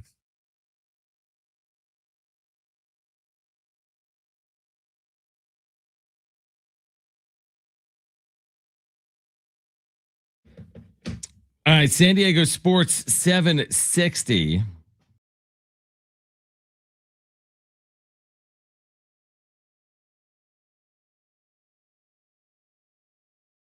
Is on the show. The longtime agent. He's got a brand new book. Of course, it's NFL Combine season as well. So we're going to get into it all with Lee Steinberg, who's with us right now live on San Diego Sports 760. His upcoming book, by the way, The Comeback, a playbook for turning life setbacks into victory, is coming out March 24th. And his book tour is going to be right here in San Diego next month, going to be at Secret Knock. So Lee, first of all, thanks for hopping on in San Diego. We appreciate you taking time for us. My pleasure. All right. So I wanted to, we were kind of bouncing this around earlier. There's probably no easy answer for this, but the day in the life of an agent, is every day kind of unique to itself? Because do you know what you're walking into on a day in, day out basis in your line of work? It's really sort of seasonal, which is that recruiting of future clients goes on continuously, but it intensifies, for example, in football in December and January. Then you follow the league calendar because you have contracts redone, anticipating March 11th, which is the league deal. Then you have free agents that you have to place. The draft is in April, my favorite day of the year. It's all the years of aspiration rolled up into one very tense couple-hour period, hopefully. And then it's getting players in the game, and then it's going to games. And so it can be a combination of recruiting, negotiating, client maintenance, going to games, making sure you're there. And that's just football. And baseball, it's got its own rhythm, which is much longer. But you have free agency again, you have salary arbitration. So the biggest gap in football is in like June and when everybody takes a month off. But other than that, it's pretty frenetic all year long. It sounds like it is. Lee Steinberg is with us right now, longtime sports agent. Again, he's got a brand new book coming out in March. We'll get into coming up as well. So obviously it's NFL Combine season, as you kind of talked about the NFL calendar. What role does an agent typically play around this event this time of year? Well, first of all, you have a client who's been sent off to training in January and February. Mm-hmm. So they're training for the 5 physical drills. They're being prepped for the one-on-one meetings with team executives. They may play at their position. So first of all, you're looking for any injuries or anything that needs explanation. Second of all, you're trying to find what's going to prevent that player from being the top pick in the first round, and see if you can work on those issues. And then you need a plan. Is senior going to play an all-star game? If not, the combine is the first mega scouting event. And then after that, you have a second bite at the apple, which is pro scouting days back on the college campus.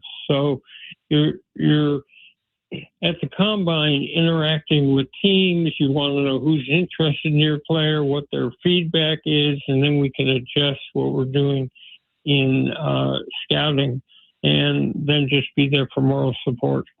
You've represented players that have gone number 1 overall. When you're dealing with a player of that caliber, what type of advice do you typically offer around the combine? Because aren't there times that players that have a strong draft prospect towards the top of the draft, they don't necessarily even need to be a part of that process, do they? The combine? Well, I've it had 64 first-round draft picks as clients in football, and the very first pick in the first round 8 different years. Amazing. For that type of player, it really comes down to teams. What you're looking for is a team that has so much passion for this individual player. You know, the Dallas Cowboys with Troy Aikman, the New England Patriots with Drew Bledsoe. You're looking for a match, and in a sense, it's a little like a mating game. So and with the player, I'm less concerned with how high they go in the draft, 4 or 5 picks, than that they go to a franchise that's well run with good ownership and a great front office and good coaching, so they have a chance to succeed. So I try to look beyond the draft night to longer, so you're probing to try to see whether the teams available fit that description. That's really good insight from Lee Steinberg, the longtime agent who's with us right now. Of course, this is NFL Combine season. Draft coming up later this spring. Lee Steinberg with us right now on San Diego Sports 760. So you touched on all the players that you've represented that have gone in first rounds or at the top, literally number 1 overall. What's it like when a player is trending in a different direction? Maybe they're falling on a draft day. What's it like to be in that inner circle as an agent when a player isn't selected necessarily where you thought maybe they would be? There's the word agonizing coming to mind. Yeah, sure. It's what you try to do is have enough relationships with teams where they're telling you where they think that your client's going to be drafted, and you're trying to make preparation for that. So, for example, if you couldn't find a player in the first round that would take a team in the first round would keep a player, I might not go back to the draft. I might advise sitting, maybe sponsored by a sponsor, having a big group sitting around the player. So you're trying to have expectations match reality. And but again, it's also a matter of perspective. So if you're Shadur Sanders, everyone made an enormous amount out of the fact he wasn't drafted at the top. Well, those projections weren't based on reality because there wasn't a team that was going to take him. But at the end of the day, you have to recenter a player like that to understand that, you know, you ended up with a veteran in front of you, rookies behind. You've got a real chance here to start. So, and there'll be more contracts. No doubt. We always hear how the NFL, as you know better than I do, it's such a year-round game. Obviously, the coverage of the sport is at such a fever pitch in America. How has the NFL Combine changed over the years? Well, what was a tiny little private affair attended by a couple of scouts back in Tampa when it started, it's turned into the mega event. You've got live coverage on the NFL Network. You have people around the country actually watching these different drills. You've got an assemblage of, it's the biggest press corps that you would see anywhere outside of the Super Bowl. It's got every single, most of the owners, every single team executive, every single head coach, coordinator, assistant coaches, scouts. They're all there in one place. So it's morphed and blown up into a, the MVP qualification for NFL stardom. This might be a simple question, maybe without a simple answer. How did you get into this? Did you say when you were young, I want to do it, or what led you down this path? No, John, there was no field of sports agentry when I started in 1975. Wow. We had to make it up as we went along. But as a matter of fact, there was no right to representation when I started. I was going to law school, and I was a grad counselor in an undergraduate dorm, and they moved the freshman football team in. One of the students was Steve Bartkowski. He became the first player picked in the first round by the Atlanta Falcons. And I had been his dorm counselor, and he asked me to represent him. There I was, brimming with experience right out of law school. And eventually the union came along, and there was a collective bargaining agreement. But, I built a practice based on the athlete as a role model and trying to get them to go back to their high school, collegiate, and professional communities and set up a different program, and sort of a holistic way of looking. And that grew with, I would profile athletes, trying to find the ones that were self-starters, the ones that were behaviorally correct, the ones who had the ability to, in critical adversity, elevate their level of play to take a team to victory. That's incredible. I love that story. Tell us about this book. Lee Steinberg with us right now. He's got an upcoming book, The Comeback, a playbook for turning life setbacks into victories. And it publishes March 24th. And his book tour is stopping right here in San Diego next month. He's going to be at Secret Knock. Tell us about this upcoming release, Lee. So I had a pretty charmed life for a number of years, but then hit a period about 20 years ago where I started to take a series of personal problems in my life, with my two kids being diagnosed with blindness, a loss of a house to mold, the death of my father from cancer. And I turned to the wrong thing, which was alcohol. So the comeback goes through my struggle and the recovery, and is meant to inspire anyone in the world that has a setback that recalibrates your life, where all of a sudden it's a type of crash. So it can be financial, it can be health, it can be marital or relationship, or it can be addiction. And I tell a series of stories with Patrick Mahomes and Troy Aikman and Steve Young and Warren Moon about adversity that they had in their life. And it's meant to be a sort of a playbook or a guide for how to be resilient and how to come back and see light at the end of the tunnel. That's amazing. And again, applies to basically everyone. Everyone's going to need a level of resiliency over the course of time.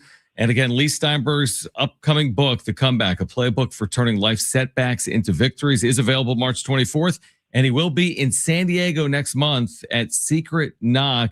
Lee, we appreciate you taking some time for us. Really good insight. And we're looking forward to this upcoming release as well. Thank you. You can pre-order the book now on Amazon and Barnes & Noble. And I forgot, I also tell the story of Rolf Benirschke, the San Diego kicker who almost died. Oh, okay. The San Diego kicker. Well, hopefully one day you'll be writing a book about the return of the NFL to this great city. But that's for another day. Thank you, Lee. Bye-bye. All right. Great stuff from Lee Steinberg. Longtime sports agent. You're talking about before there were sports agents. Lee Steinberg, that's how long he's been representing players across sports. We're getting back to this developing story involving a potential sale of the San Diego Padres, a new group emerging that includes Drew Brees as a possible future owner of the Padres. That's next on San Diego Sports 760 and live on the iHeartRadio app.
All right, San Diego Sports 760. Good insight there from Lee Steinberg. I mean, imagine representing Patrick Mahomes.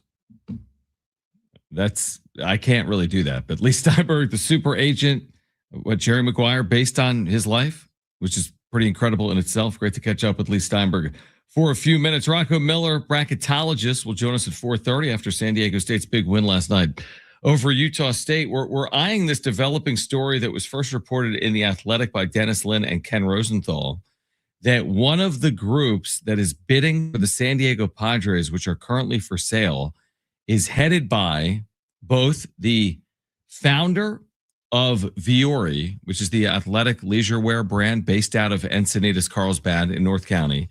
And that founder, Joe Kudla, I think we're saying that right, has paired with Hall of Fame quarterback Drew Brees, who of course played in San Diego for the Chargers. And those two have partnered to lead one of the 5 groups that have submitted initial bids to purchase the Padres. That's pretty fascinating. Like the initial names we heard were also, they all had a level of intrigue.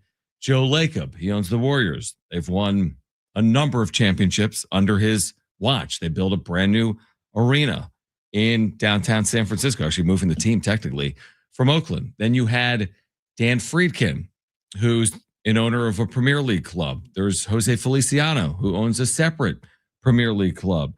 And then you bring it more close to home. And I'm not tying two things together. John Seidler has one time spoken to the media, and that was 10 days ago. And that one time he spoke to the media, he specifically referenced the importance of San Diego ties.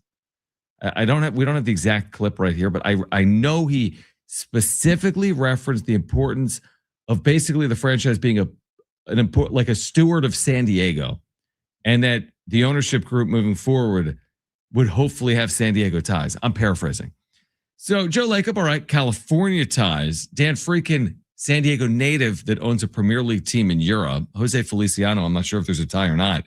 And then this Viore / Drew Brees partnership bid, where you've got a guy that graduated from USD 10 years ago, and Drew Brees, who was a Hall of Fame quarterback and played in San Diego. That to me is checking a lot of that San Diego box that John Seidler might have been referencing a week or two ago.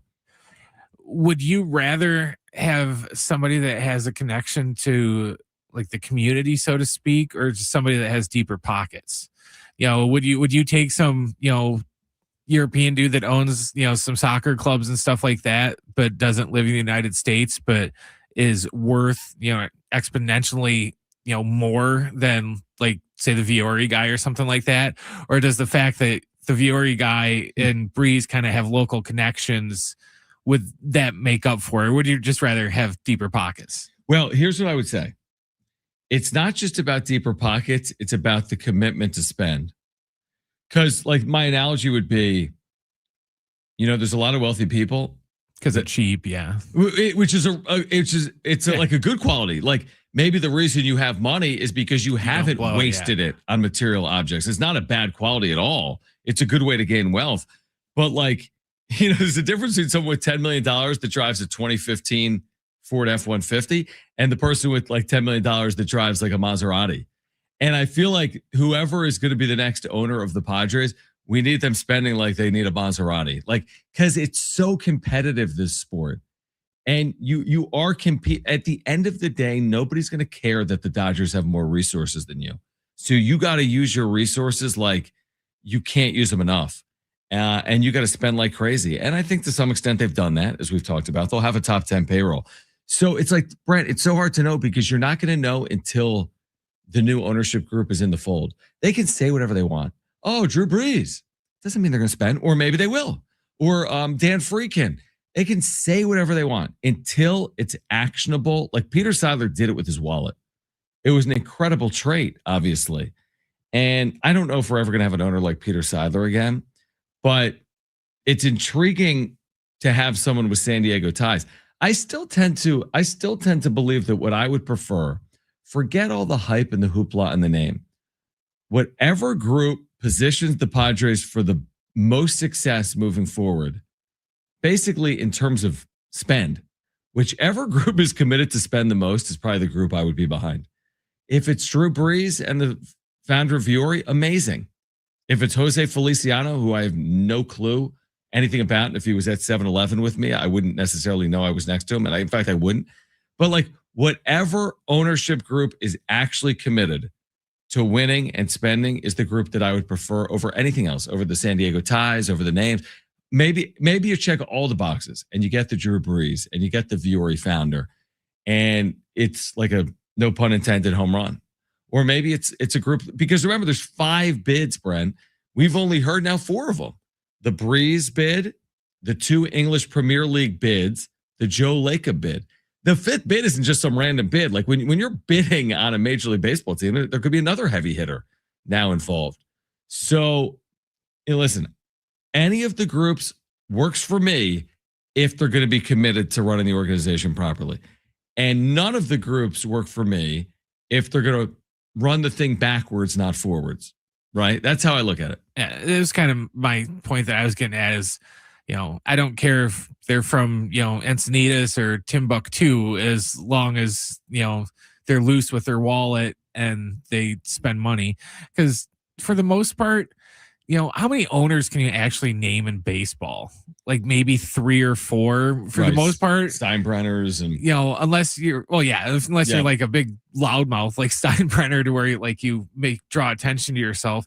Most people don't know the owner anyways. So, who they are to me doesn't really matter. It's more of what they do, not where they're from. I just put the audio, Brent, in the rundown. It's a tweet from our former colleague and current friend, Marty Caswell, when it was, I think, John Seidler with Eric Grupner in terms of what he's looking for in an owner. And we could play that on the other side if you want. But he does specifically reference someone with ties to San Diego. Now, any of the groups, let's be honest, if you're putting together a $3 billion bid, any of the 5 groups could tie a San Diegan into it. Like what we're talking about right now with the Viore founder, bringing Drew Brees into the fold. There's a lot of goodwill there and positive PR. I would imagine Jose Feliciano, if you have the $3 billion offer, you could tie Phillip Rivers to it. You know what I mean? You could tie an iconic figure potentially in the city's history to a bid. So maybe any bid would have, a tie, so to speak, to San Diego. But I mean, you see, this is one of the 5 groups. You're like, wait, hold on. John Seidler said they want someone with deep ties to San Diego, and you've got someone that's a graduate from the city and has a company. He's running his company in San Diego. There's not a ton of companies the size of Viore in the city of San Diego, right? I mean, Snapdragon, Qualcomm, obviously massive. Viore, a growing brand, $5 billion. I think Brent said earlier, the valuation. That's a massive brand. It's a massive brand. It's not Nike, but it's a massive brand. Do we have this, or you want to play it on the other side? Yeah, we'll play. We can play. I don't know. Our YouTube viewers won't hear it, right? Probably not. Probably not. All right, let's play this and we can react to it on the other side. This was John Seidler to kick off spring training about the ownership status. John, what sort of qualities do you want to see from the next owner? We would like to see what everybody would like to see. We would like to see somebody with ties to San Diego, a deep love of San Diego, and a deep love of baseball.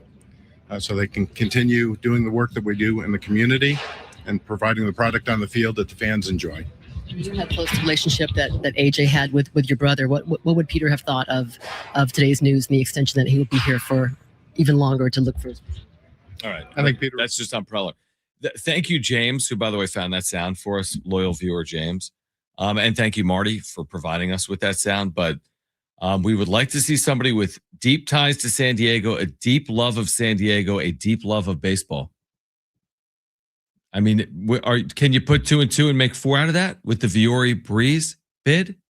Maybe. And we'll discuss more on the other side. Rocco Miller, bracketeer.org, the latest on the Aztecs with March just a couple of days away.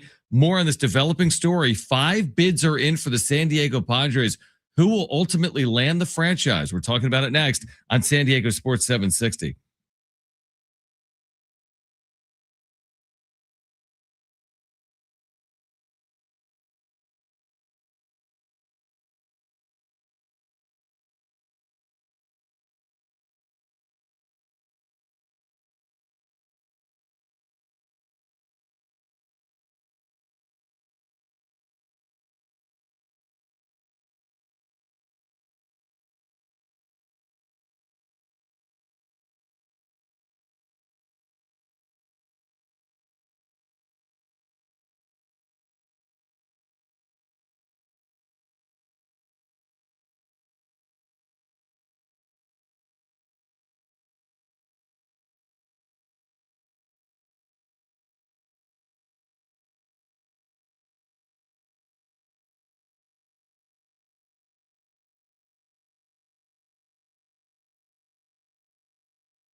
This report is sponsored by Allstate. For the third straight year, the Dolphins came in first in the NFL Players Association annual report cards, according to ESPN. The Vikings got second, followed by the Commanders. The bottom three of the league were the Steelers, Cardinals, and Browns. Pittsburgh finished in last place for the first time in the 4 years of the survey. Tonight at 6 o'clock, it's the Brian Dutcher Coaches Show. John and the Aztec head coach will chat about last night's big win against Utah State and preview Saturday's big game at New Mexico, which you can hear right here. Pre-game coverage with Fletch will start Saturday morning at 11 a.m., and John will have the tip afternoon. Wish you could save on home insurance? With Allstate, you could easily save and get quality protection. Yep, it's a win-win. So what are you waiting for? Check Allstate first for a quote today. You're in good hands with Allstate.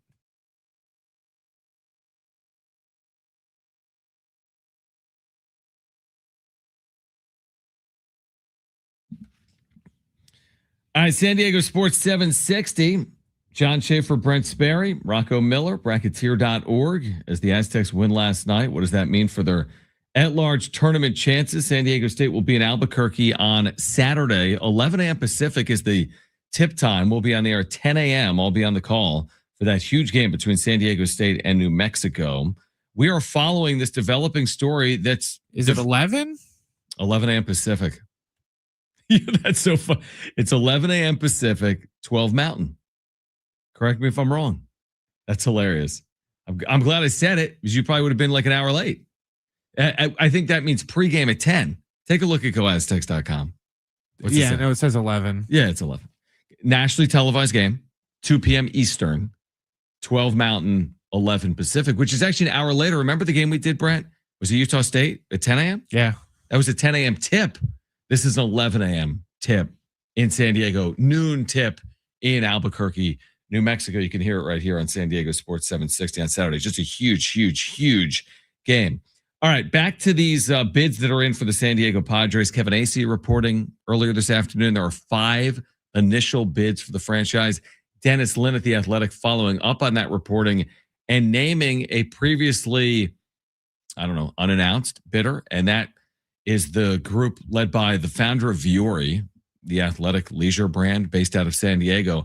And that owner or founder of Vuori has partnered with Drew Brees as well on that bid. And I think automatically, Brent, this is the classic example of like shiny object.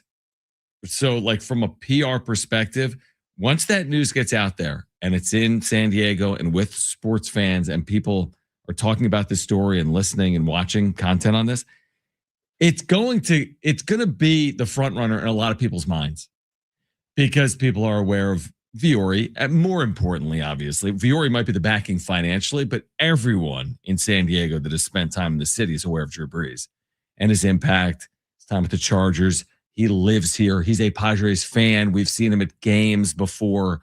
So I think now that's the shiny object theory. Right? It's like Drew Brees. That's got to be the answer, right? And it may be. It absolutely may be. But I don't know if it will be. I do wonder, like, now that we know that, though, if that's not the group selected, what will the day one initial reaction be when it's not Drew Brees, when it's not Vuori, and it's Jose Feliciano? What's the day one reaction going to be? I think people day one might be let down. I'm here to tell you, well, you're going to have to watch it play out, because it's going to be all based on action. But now that that's out there, I think a lot of people are going to go down that path of like, please let this group be the next ownership group of the Padres. I think it'll be similar to when people really, really wanted them to hire Pujols, and then they didn't hire Pujols, and they were kind of sad and bummed about it. I think it's going to be pretty similar to where I think people might get their hopes up for, Brees and the Vuori guy, and then, Joe Schmo that owns, Goodyear tires or something is going to come in and, buy it. But the Brees thing it makes sense. And Sammy kind of hinted at it in the first hour with, the Dodgers have that big group that owns them, but but Magic Johnson is the talking piece of it because he's the most famous, most well-liked person in that group. Yeah. So if this Brees Vuori thing would happen, the Vuori guy can just write the checks and Brees can be the figurehead, so to speak, and go out and do all the public speaking and, shake hands and kiss babies and do all that stuff that, comes with being an owner. And then the Viore guy, he, if he doesn't want to be in the spotlight, he doesn't have to be. If he wants to, he can do whatever he wants. He owns the team, obviously, but it gives him the ability to kind of just sit in the background and then maybe just let Breeze be the face of the franchise, so to speak. It's funny you said, what you said there about Pujols. I also now think back to what Mike Shildt said about Roki Sasaki at the winter meetings last offseason, where he's like, oh yeah, I don't even remember what he said anymore, but he led us down a path that the Padres may have been the favorite to land Roki Sasaki. Now, these are different. This is on field as opposed to off field, but I'll tell you what, off field probably matters more than on, because off field determines what happens on field.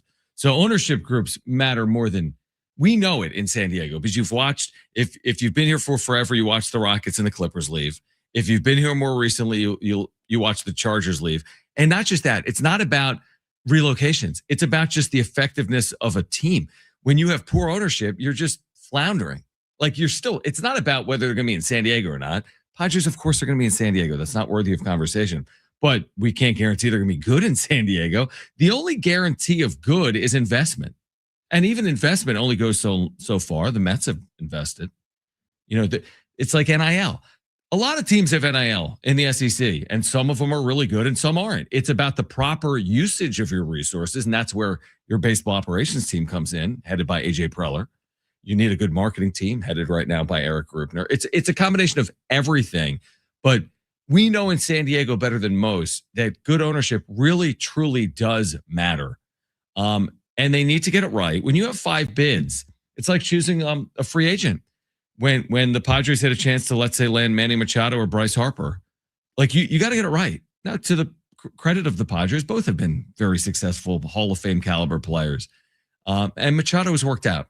There's been highs and lows, but they got it right by and large. They made a huge investment in him. Imagine making that type of investment in a complete dud. Chris Davis, right? Unfortunately, the second half of the career of Albert Pujols, for example, in Anaheim with the Angels. Like, you have to get these things right. And that's what I would say about John. Like, it's funny because we're looking at these groups, Brent. John Seidler has to get it right. He's selling the team. So it's not like just these five bidders don't have the right to buy the team. They have the right, if chosen, to buy the team. Maybe it just comes down to who's going to spend the most, but maybe it doesn't. Maybe there's other factors at play. I just hope that the current ownership group selects the right future ownership group to run the Padres. I don't know. I feel like, the current ownership group is just going to become an afterthought once they sell it. Just because, unless the people they hire are just so incompetent that we're going to be sitting here for years going, how did we end up with this group of buffoons running this organization? Right. And, did you guys do any vetting in the process before you sold this team? And that's like to the extreme. So we'll see what happens with that. Honestly, when we played that clip with Marty, that's the first time I've seen him. John Seidler. Yes.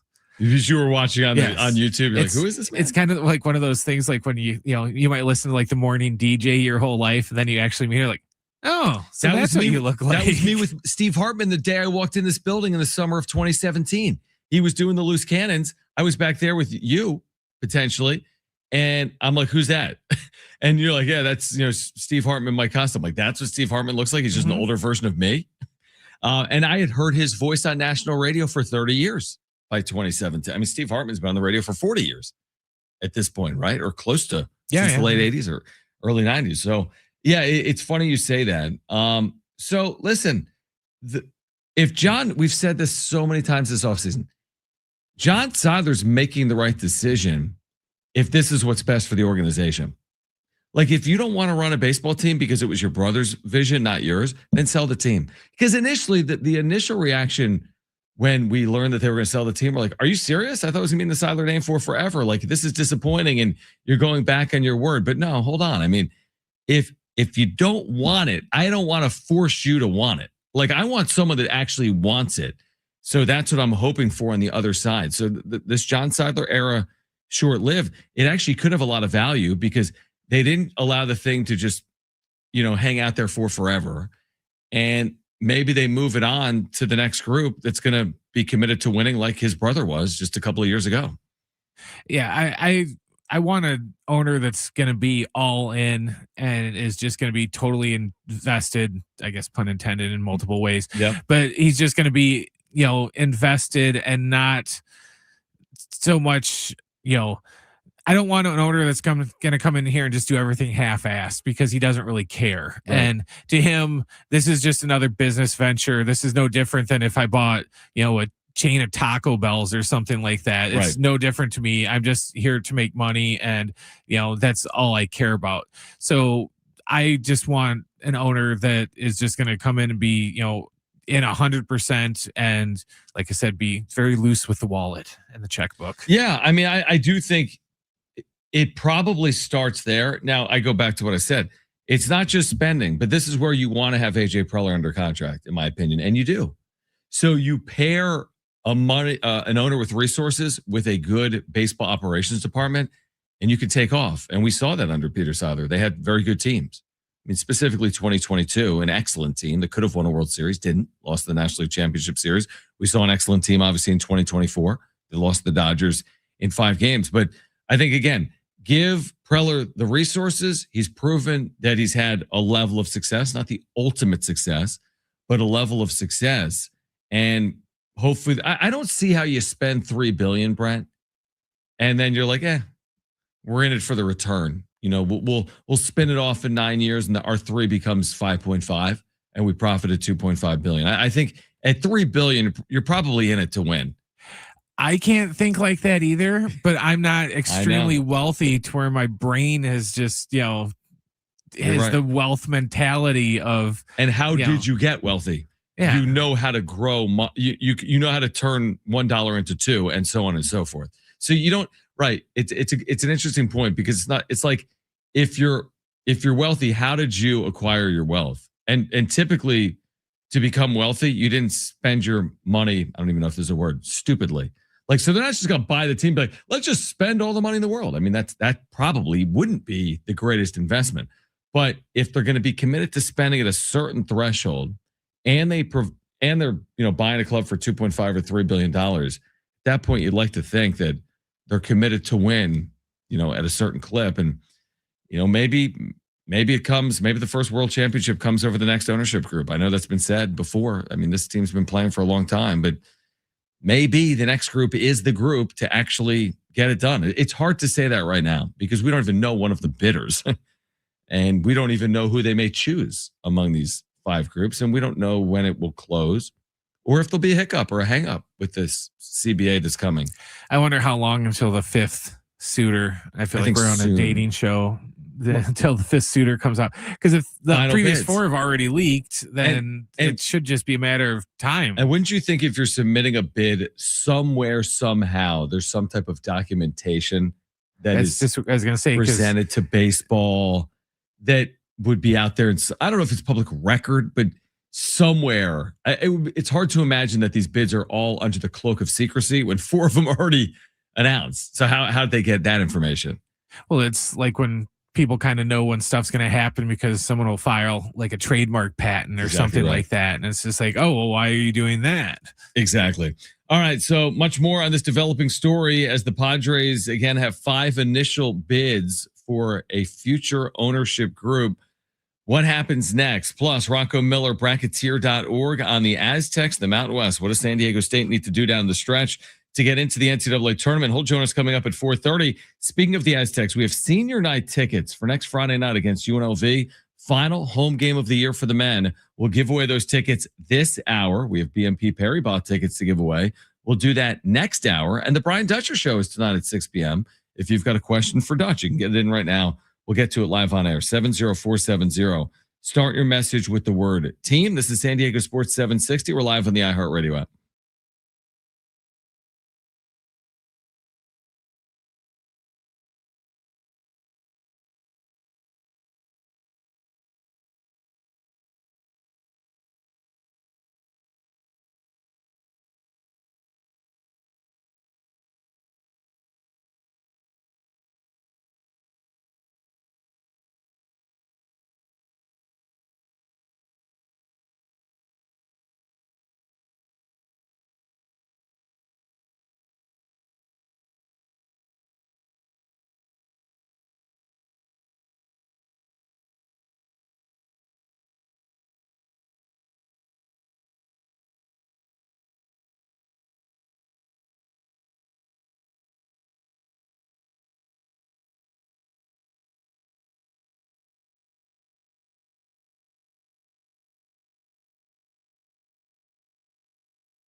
All right, San Diego Sports 760. We have Aztec tickets for senior night next Friday to give away.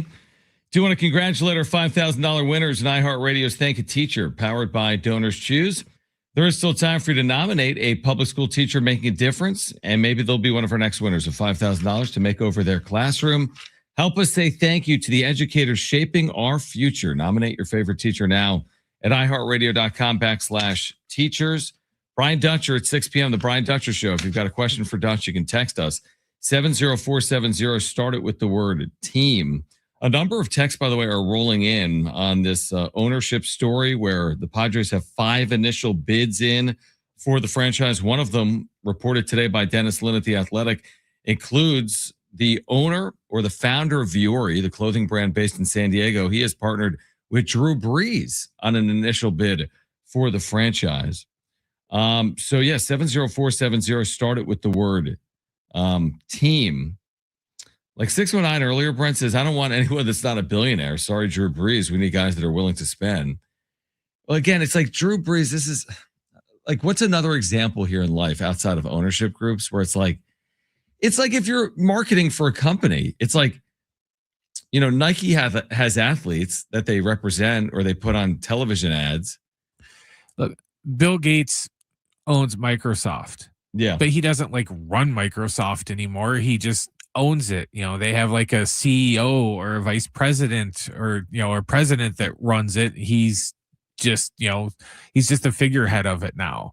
So, and it doesn't matter if Brees isn't a billionaire. He's not trying to buy the team by himself. Who cares if he's not a billionaire, if the other people in the group, if they are and they have money and, total equivalent equals, billionaire somehow. Yeah, it's like he's just representing ownership, with a small share. So no, this wouldn't be like, hey, Drew Brees is the one ponying up on the contracts for the Padres in 2027. He may own a small share or piece of the, he's 1%. Really flexing that touchdown record. I mean, it's like the Manny Machado thing with STFC. It's great PR. We don't know if Machado might own 1% of the team. Maybe less, maybe more, maybe 3%, maybe 5%, but certainly not a majority. He's not running the day-to-day operations of STFC, but it's goodwill for the organization. It's a shot in the arm with credibility when your franchise has an owner as credible and marketable as Manny Machado. So that's where I think Drew Brees would probably, play a role. Like 760 says, why does local San Diego matter to the current ownership? They want the most money no matter what, or they wouldn't be selling. That's just lip service. Maybe. I don't know. I mean, I don't know John Seidler. And by the way, John Seidler only owns a small share. It's the Seidler Family Trust that owns the majority of the shares. That money belongs to Shield Seidler and their children. So that's actually the group that has the most to gain from this transaction. They're the group that's going to get 24% of the sale. Guys, do we have any idea what 24% of $3 billion is? Because 25% we did earlier. Well, 25% of $3 billion is $750 million before taxes. There's a tax bill on that, and I wouldn't want to pay it, but I would if I still got this, the rest of the $750 million on the other side. So, I mean, this is a big time transaction. I tend to agree with that. Like if I'm John Seidler, I got 2 bids at the end of the day, and I'm this entire current group. I got 2 bids. One San Diego based, great group, great individuals, rock solid financials. 2.625 is their bid. Viore, Breeze, other San Diego entities and individuals, rock solid, $2.625 billion.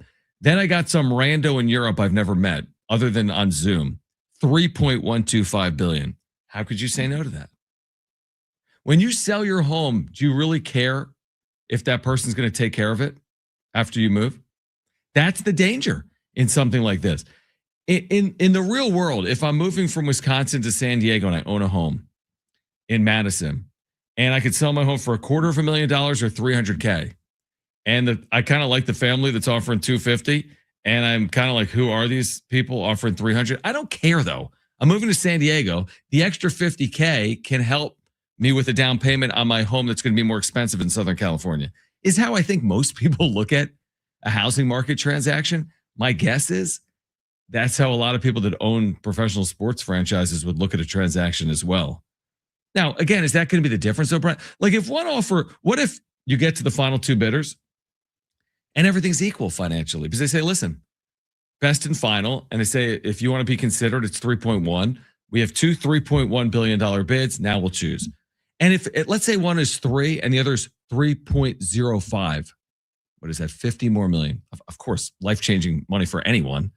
But now that's where I think you choose the group that makes the most sense. I don't think you're just going to do it for the 0.05 of the transaction. But if the difference is $500 million, 2.5 or 3, I'd guess you would go to the highest bidder in that scenario.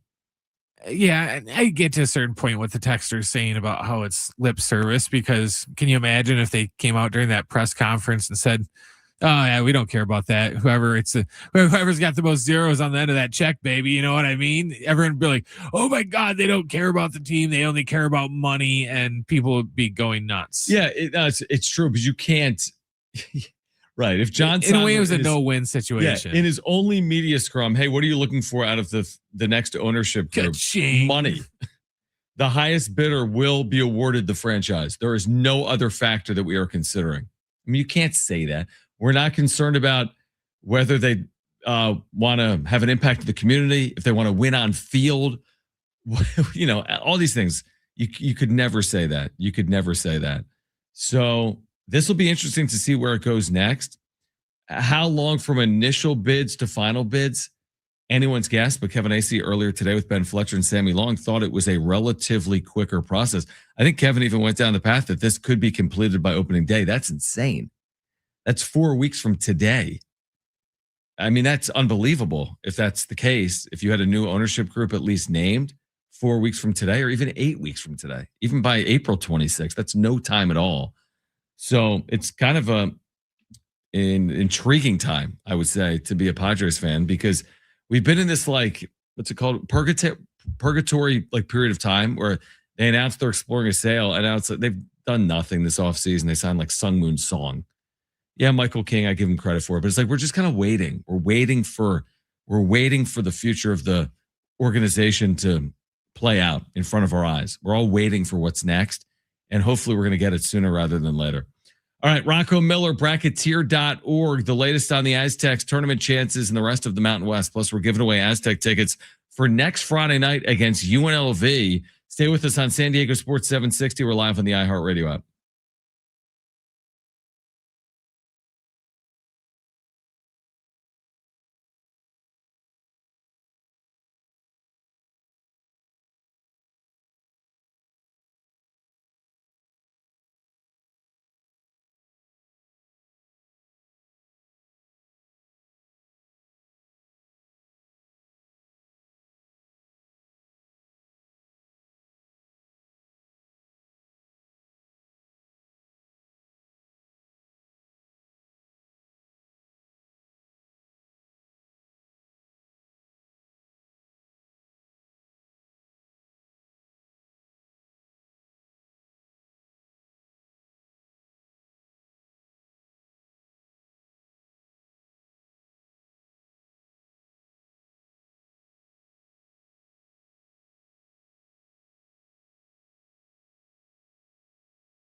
This report is sponsored by Staples Stores.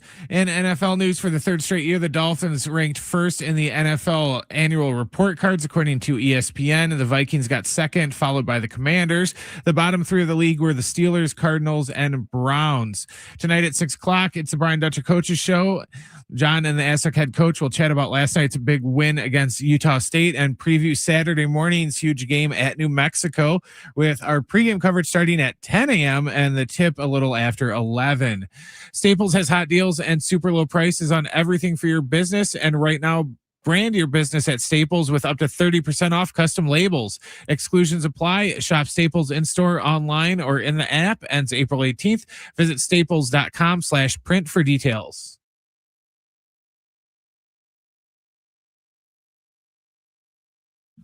All right, San Diego Sports 760. Brian Dutcher joining us live at 6 p.m. We're giving away Aztec tickets in the next 15 or so minutes. This hour, we're giving them away for senior night, San Diego State UNLV, a week from tomorrow night, the final regular season game. It's gone in the blink of an eye, hasn't it? The final regular season game for the Aztecs is a week from tonight. They have 3 games over the next week, essentially. Saturday at New Mexico, Tuesday at Boise State, and Friday back home for senior night against UNLV. San Diego State certainly in the at-large conversation off last night, handily beating Utah State 89-72, improving into a tie for first place in the Mountain West at 12-4 13-4 now in the league with 3 games to play and a chance to get a share of a league title in the regular season or even an outright league title for the Aztecs in their final year in the Mountain West Conference. I'll tell you what, Rocco Miller has been with us a number of times over the years to talk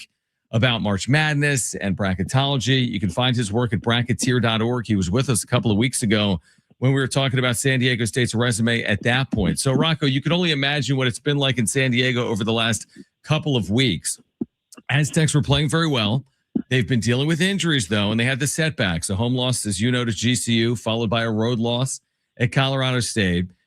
You could only imagine what people were saying, right? But Aztecs last night bounced back with a huge win, arguably their biggest win of the year. They beat Utah State at home. So obviously there's work to be done. There's still 3 games remaining in the regular season plus conference tournament time. For you, and you're looking at this each and every day with each and every result, where is San Diego State right now for you at bracketeer.org? What are the pros of the resume and the cons, and what can they still do moving forward from an at-large perspective? Well, John, it's always great to be on with you. I know how ingrained you are with the Aztecs, both professionally and probably in your heart. No doubt. And it's always good to be on with you guys. I think it's twofold. So bracketeer.org, obviously we'll have a brand new bracket first thing in the morning. So make sure to log in, and we appreciate everybody's support with the site over the years. It's amazing all the traffic that comes through this time of year.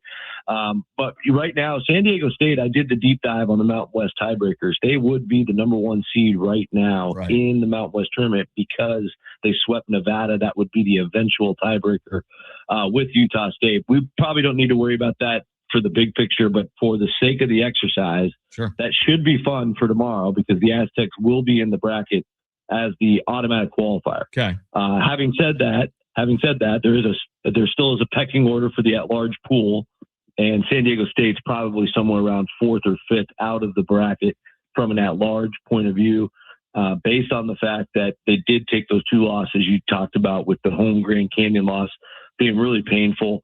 Obviously, that one falls in Quad 2B towards the bottom of Quad 2 and is really their first subpar loss individually on the resume. But then you add the Colorado State loss. That's a second Quad 2 loss to go along with, we all know from back in November, the loss to Troy.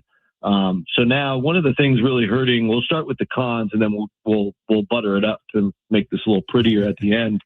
But I think the cons are, the 5 overall losses to teams not forecasted in the bracket is a high number compared to the rest of the bubble. Those 3 losses I talked to, plus you throw in, they are Quad 1 losses to Baylor and Grand Canyon on the road. But you add them all up, that's a lot of losses to teams that are not NCAA tournament bound. And you want to make up for that with good wins. And right now there's 2 really good wins to look at. Well, there's actually 3, but 2 that are tournament level. Obviously the big one last night against Utah State. Then of course you got the New Mexico win, which was great.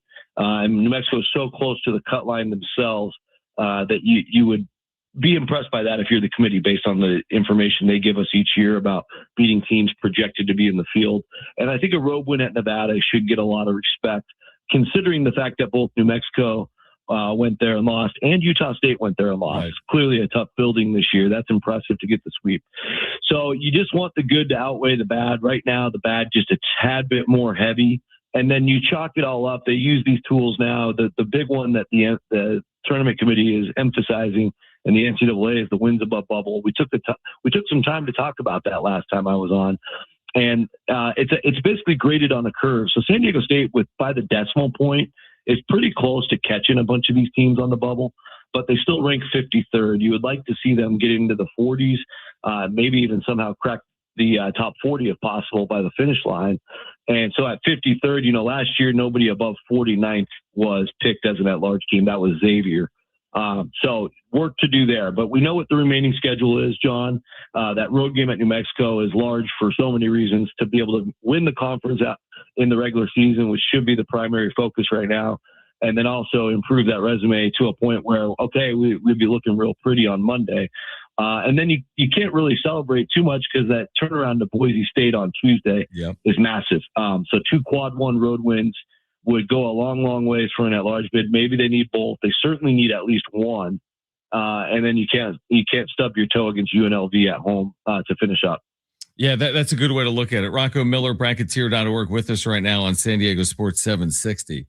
Now, it is easier said than done to do all of that, although they did play their best game of the year last night, and they've gotten healthy. Magoon Guath was very impressive. Elsie Harrington is back. Those are big pieces for San Diego State.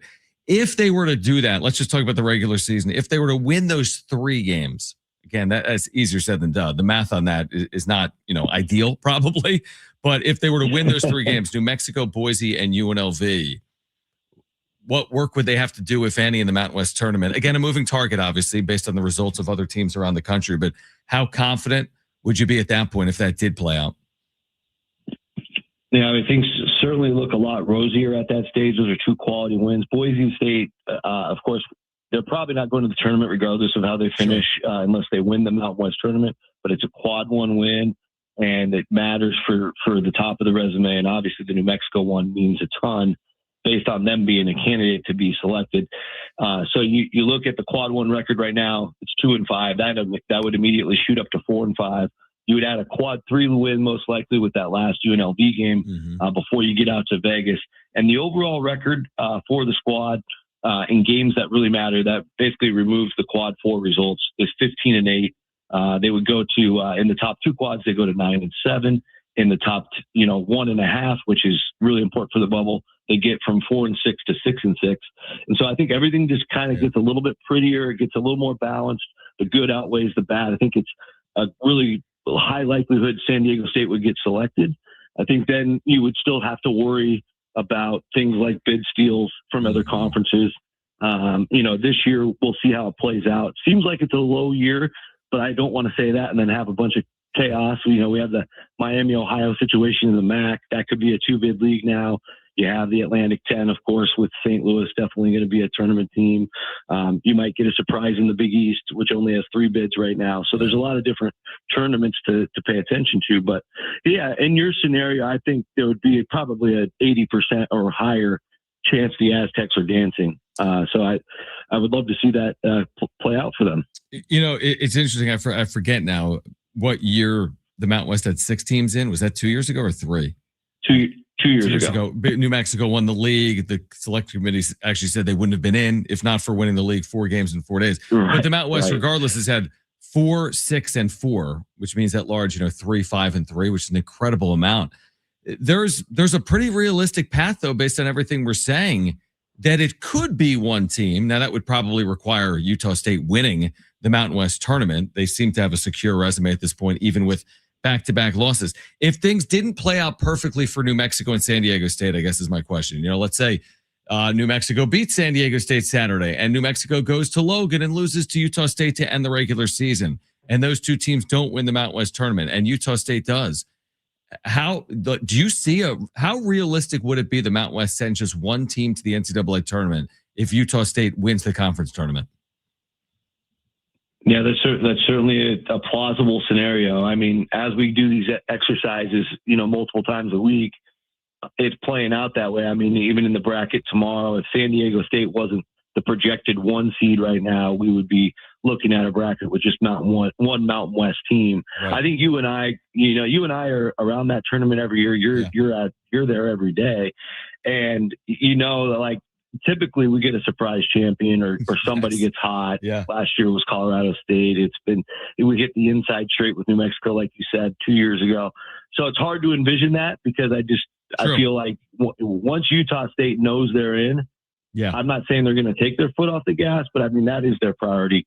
I talk to Jerry Calhoun multiple times a week, and they always know where they stand. They're always asking me, like, how far did we fall last night? I think we're going to get a call back on the call tomorrow. So I think for them, just human nature, maybe just gear up for an NCAA tournament. But you're right. Like, if that were to happen, Utah State wins the Mountain West tournament, it's going to be very difficult to find that second bid, especially if San Diego State and New Mexico take another loss or two before the season's over. Plus, in that event, of course, they're ending their season with a loss out in Las Vegas as well. Yeah, it's kind of interesting when you kind of walk through the exercise. Again, Rocco Miller, bracketology.org, with us right now on San Diego Sports 760. I had a question in my mind that has now failed me. This was asked in our text line. I know the answer to it, but for our listeners, I mean, it's not going to matter if San Diego State is a co-champion or an outright regular season champion. I mean, it doesn't factor in, right? Like, we could be celebrating in San Diego, and Aztec fans could be celebrating. Wow, look at the Aztecs! They just won the regular season, overcoming a 1-game deficit, and they passed Utah State, who slipped up late. It doesn't really matter in the eyes of the committee, correct? It should matter somewhat. It's definitely documented on the team sheet if you won your league in the regular season. So certainly it can only help.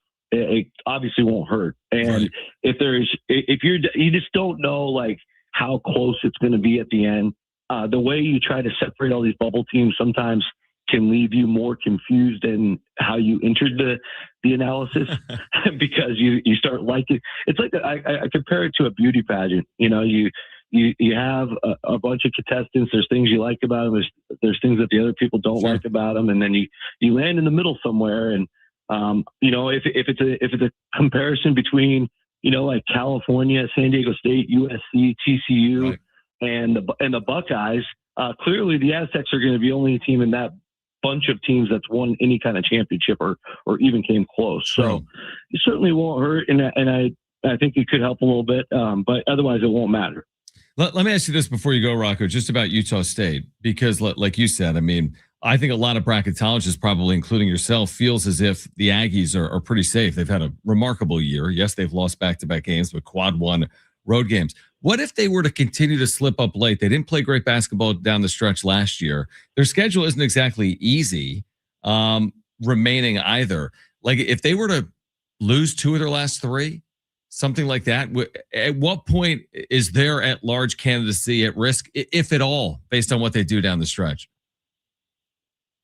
I think they're mostly safe at this point. They're 23-5, John, on the season. So the worst case scenario is 23-9. That would be losing at home to Grand Canyon in New Mexico and losing at UNLV, plus losing a game to an 8-9 winner. Well, they probably wouldn't play in that event. They'd probably be like the 3 seed or something. True. Yeah, 3-6 or something. Play the 6, right? So we have to scenario that out.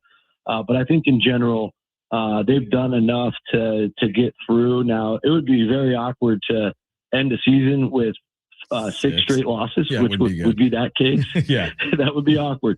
And we'd be, it'd be kind of like that Trae Young year with Oklahoma. They were like phenomenal for 4 months, and then they couldn't win a game all of a sudden in the last month, and they still got in as a 10 seed. I think it'd be something along those lines. That sounds about right to me. But Utah State, I do think, has done enough, and that's good news. That's the other thing I wanted to point out is just that San Diego State and New Mexico are so close to breaking through as at-large candidates. You just get one of those 2 teams to finish strong, and then anybody else, because there's capable teams, whether it's Boise, Grand Canyon, maybe even a surprise Colorado State, Nevada obviously is a contender. Any of those teams goes and gets hot in Vegas, you've got yourself a 3-bid Mountain West all of a sudden. And I really think that's probably more likely. And maybe it's a 50-50, but it's probably more likely in my mind than a one bid Mountain West. So I would say stay on the up and up. There's still a lot of pathways to get 3 in there, and heck of a game last night. And the health of the team, like you pointed out, is critical. And they're great. They're a highly talented, capable squad when they can finally be healthy together. Okay, I said that was my last question. I'll ask one more based on what you just said. Is that a important criteria with the committee if San Diego State is among 2 or 3 teams being considered for one of the last spots, that they were without players like Magoon Guath, starting power forward, or their starting point guard, LZ Harrington? I think they both missed 5 or 6 games here in January. Is that a factor or not really at the end of the day? It's a large factor, and it was actually called out on national television last Saturday during the bracket preview show. They had the chairman of the committee, Keith Gill, the commissioner of the Sun Belt Conference, and they actually had a graphic on CBS with, this is all for the top of the board, of course, but all the different injuries, the JT Toppin injury at Texas Tech's a big story. Wilson at North Carolina being out, that's a big story. We've talked about Darren Peterson like every day from Kansas. There's the list is longer than I can remember it being in terms of this happening. Even at like Vanderbilt, Duke Miles has missed a lot of games. Frankie Collins has missed games. So player availability is a high priority for them. And really what it comes down to, the very simple thing to keep in mind is, what does your team look like entering the tournament? Who will be available and who will not be available? So one of the reasons West Virginia didn't get in last year, and obviously that created a storm on social media, was because DeVries missed most of the season. And they basically won those 3 or 4 big games in the beginning, and the committee evaluated the other 20 games instead of those first 8 or 10 games that DeVries did play in. So for San Diego State, it could actually be in their favor if they go out and perform at a different level like they did last night and close that way. Even if they lose a heartbreaker, in the Mountain West tournament to finish, if they're clearly playing at a different level and they're well represented in the room, it's the committee's job to pay attention to all these teams, not just the top dogs. That's what I get worried about, and provide that level of information to the rest of the group. I serve in a mock committee, and I cover the Mountain West in all the West Coast leagues. So I make sure to document all of that and bring it to them, and we simulate that. And it should definitely be factored in. And as long as it is, it should only help the Aztecs unless one of those guys unfortunately goes down before, now and then. Amazing insight, Rocco. And again, for our listeners, you can check out the next iteration of his bracket at bracketeer.org. That's going to debut tomorrow, Rocco, your next bracket? It will be tomorrow. I might even get it out tonight because I ended up not going to Northridge tonight. But if you are in Northridge, you should go to that game because Irvine Northridge is a big time first place game in the Big West. That is a big game. You got to make your way to the pit this weekend. Start driving. Oh man, I think I'll just see you in Vegas. I how like about it. that? Rocco, I appreciate you, man. Hope we'll do it again before Selection Sunday, but thanks for taking time for us in San Diego. My pleasure, fellas. Thank you very much. All right, we're giving away Aztec Senior Night tickets coming up next on San Diego Sports 760.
All right, San Diego Sports 760, Brian Dutcher show coming up at 6 p.m. If you've got a question for Dutch, you can text us. We'll get to it live at 6 p.m. 70470. Start it with the word team. We do want to remind you that the Aztecs are back on the road. Huge Mountain West Showdown Saturday. 11 a.m. is the tip time. Pregame coverage will begin at 10 a.m. I'll have the call for it at 11. Ben Fletcher will get pregame coverage underway at 10 a.m. right here this Saturday on San Diego Sports 760. We'll give away those Aztecs Senior Night tickets coming up within the next 5 minutes. So, again, I mean, I think today we didn't necessarily expect the news that we received earlier, which is the Padres have a list of initial bidders in. They've got 5 groups that have expressed interest in buying the Padres, and now we'll see where it goes from here. One of the groups that we learned about today includes the founder of Vuori, the clothing company based in North County, along with Drew Brees, who he has partnered with. So that's one of the groups. The other, Joe Lacob, we've talked about with the Warriors, and a couple of owners of Premier League clubs, including Dan Friedkin, who was born in San Diego. The other is Jose Feliciano. And then there's the mystery group. You know, like sometimes we get to the trade deadline and we hear like, oh, Juan Soto might be moved. And, you know, this team is in on Soto and that team. And there's a mystery team, right? There's a mystery team in on Mason Miller. Could it be the mystery group that ultimately secures the San Diego Padres? Will we find out who that group is? We had speculated earlier, Brent, that we thought we just would, because it's one of those things that somehow, some way just gets disclosed publicly, potentially.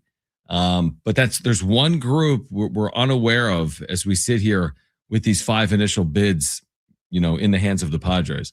Well, and there's so many leaks with stuff these days that it's going to be impossible. There's no way that 5th, you know, bidder is just going to remain anonymous. Are you okay? Yes. You sound like Jim. Yeah, no, I about had a stroke on air. You know, the only way they can remain anonymous, you know, and they're not going to just show up the day, you know, they had the press conference that says they bought the team and just go, hey, surprise, it's me. I bought the team. So, yeah, we'll figure it out sooner or later. Somebody will. Yeah, exactly. I do agree with that. And here's another example. I forget when we made this point yesterday, but something about like, you know, don't show me the labor pain, show me the baby, or whatever the saying is. It's like, does it even matter until it's done? Like, do you care who finishes in second place? No. Do you care who came in 4th? Like, you know, are we really going to care that the founder of Vuori and Drew Brees were in on a bid if they don't secure the bid? I think the reason you will is you might be let down. That's the point we've made here this hour, which is like, once you tell your kid, like, hey, we're going to Chuck E. Cheese, and then you don't go, they're going to be mad about it. Like, that's not going to go over well. Trust me. Now, not specifically with Chuck E. Cheese, but if you're like, hey, we're going to have dessert tonight, and then you don't have dessert tonight, like, that's a problem. And the same does hold true for adults. You get your hopes up. When you start going down a path, you think something's going to happen, and then it doesn't happen. That's disappointing. And it's really disappointing for children. It's also disappointing for adults. And that would be my concern with this latest bid that we learned more about today, because everyone's like, Vuori, Drew Brees, that's incredible. Well, it's only incredible if they ultimately land the team. Otherwise, I think a lot of people are going to be potentially disappointed. I think a lot of it too is it's exciting because they're the newest one.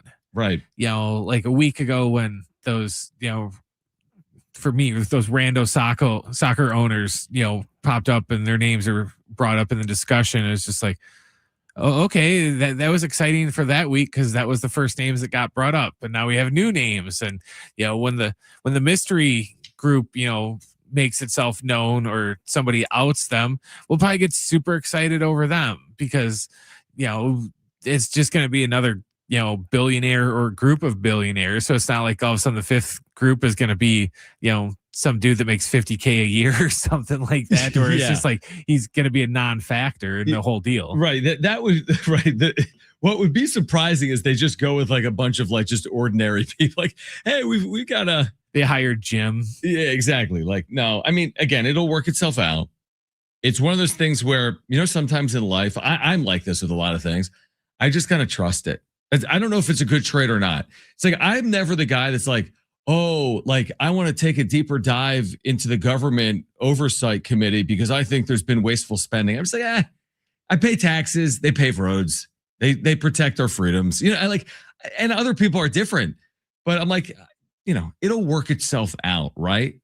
That's what I would say. Now, on the other hand, it's like, again, we've had bad ownership groups in San Diego, a number of them.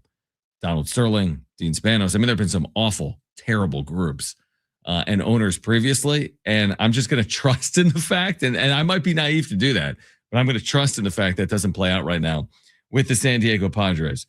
Who wants Aztecs senior night tickets? Caller 8, you're going. Huge game. Final game of the year for the Aztecs in the regular season next Friday night against UNLV at Viejas Arena.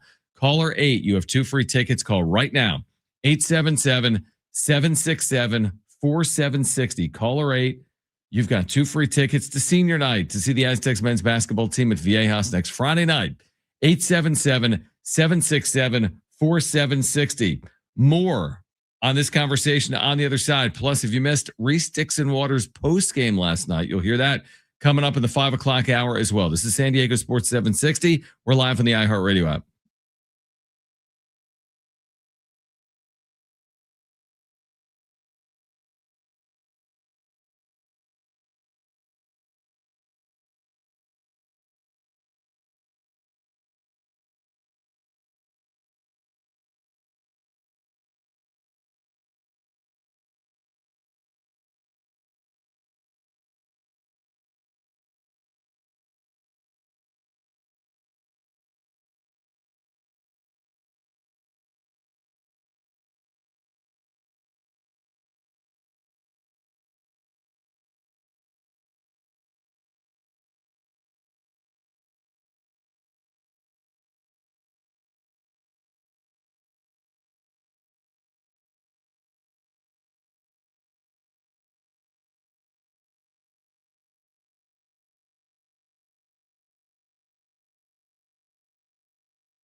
This report is sponsored by Red Pilled America. In NFL news, for the third straight year, the Dolphins ranked first in the NFL Players Association report cards.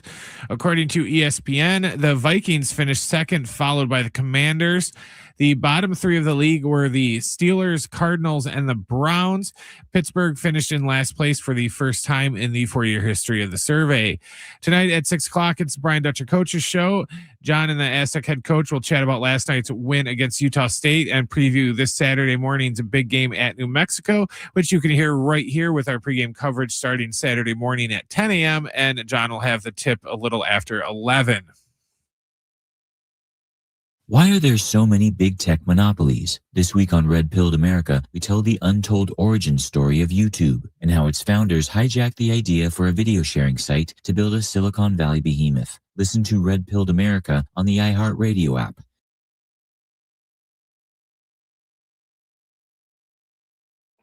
All right, final hour on San Diego Sports 760. Brian Dutcher, though, coming up live at 6 p.m. And if you've got a question for Dutch, you can text us because we'll get to it on our text line live.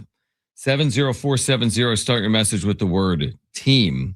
We're also giving away BNP Paribas tickets this hour. The BNP Paribas Open, Indian Wells, this March, getting underway March 1st. Just a couple of days away. Carlos Alcaraz, Coco Gauff, and more in the Coachella Valley. So we'll give away those tickets coming up this hour. All right, so we've covered a number of topics today. We had Lee Steinberg on the show, the sports agent, earlier. Caught up with Rocco Miller, our resident bracketologist, earlier as well. We started the show by talking about San Diego State. And again, you don't want to overreact to anything. Their loss, whether it was their loss to Colorado State, there's a lot of overreaction. And I'm not overreacting to their win last night in the other direction. I'm not telling you, see, we told you so. It's a long year. They beat Utah State, really good win. Now, can they couple it with another really good win? But it was a very encouraging win because you got Magoon Gwath starting and impacting the game. He played like 25 minutes last night. That's a lot of minutes for Magoon. It was really good to see. And then LZ Harrington played even more minutes, like 27 or 28 minutes last night for San Diego State. He looks like himself. So you're at full strength. They're getting right back towards full strength here for the stretch run. And oh, by the way, you have Reese Dixon Waters. And we're going to hear from Reese here. What he had to say to me last night, I thought it was a really insightful conversation. I spent at least a handful of minutes with Reese last night. Is this fully contained, Brent, or do we want me to throw to the first question? I don't even know what the first question was. What they did to get that win last night. All right, so Reese Dixon Waters last night scores 20. The Aztecs get a win they had to have over Utah State, and we started it with Reese asking what it took to win last night against the Aggies. A lot of toughness and not thinking about the past and just staying in the present, trusting the work that we put in, over the last 2 days in practice.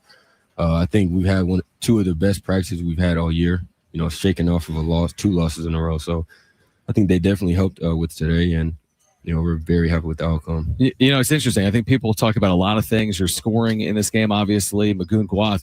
I just look at the rebounds, Reese. The first game in Logan, you guys were minus 15. Yeah. And tonight, you were plus 8, 12 offensive rebounds in this game. What allowed you guys to be so successful on the glass tonight? We definitely had motivation because if we didn't get a certain amount of offensive rebounds, we're going to have Indian runs tomorrow.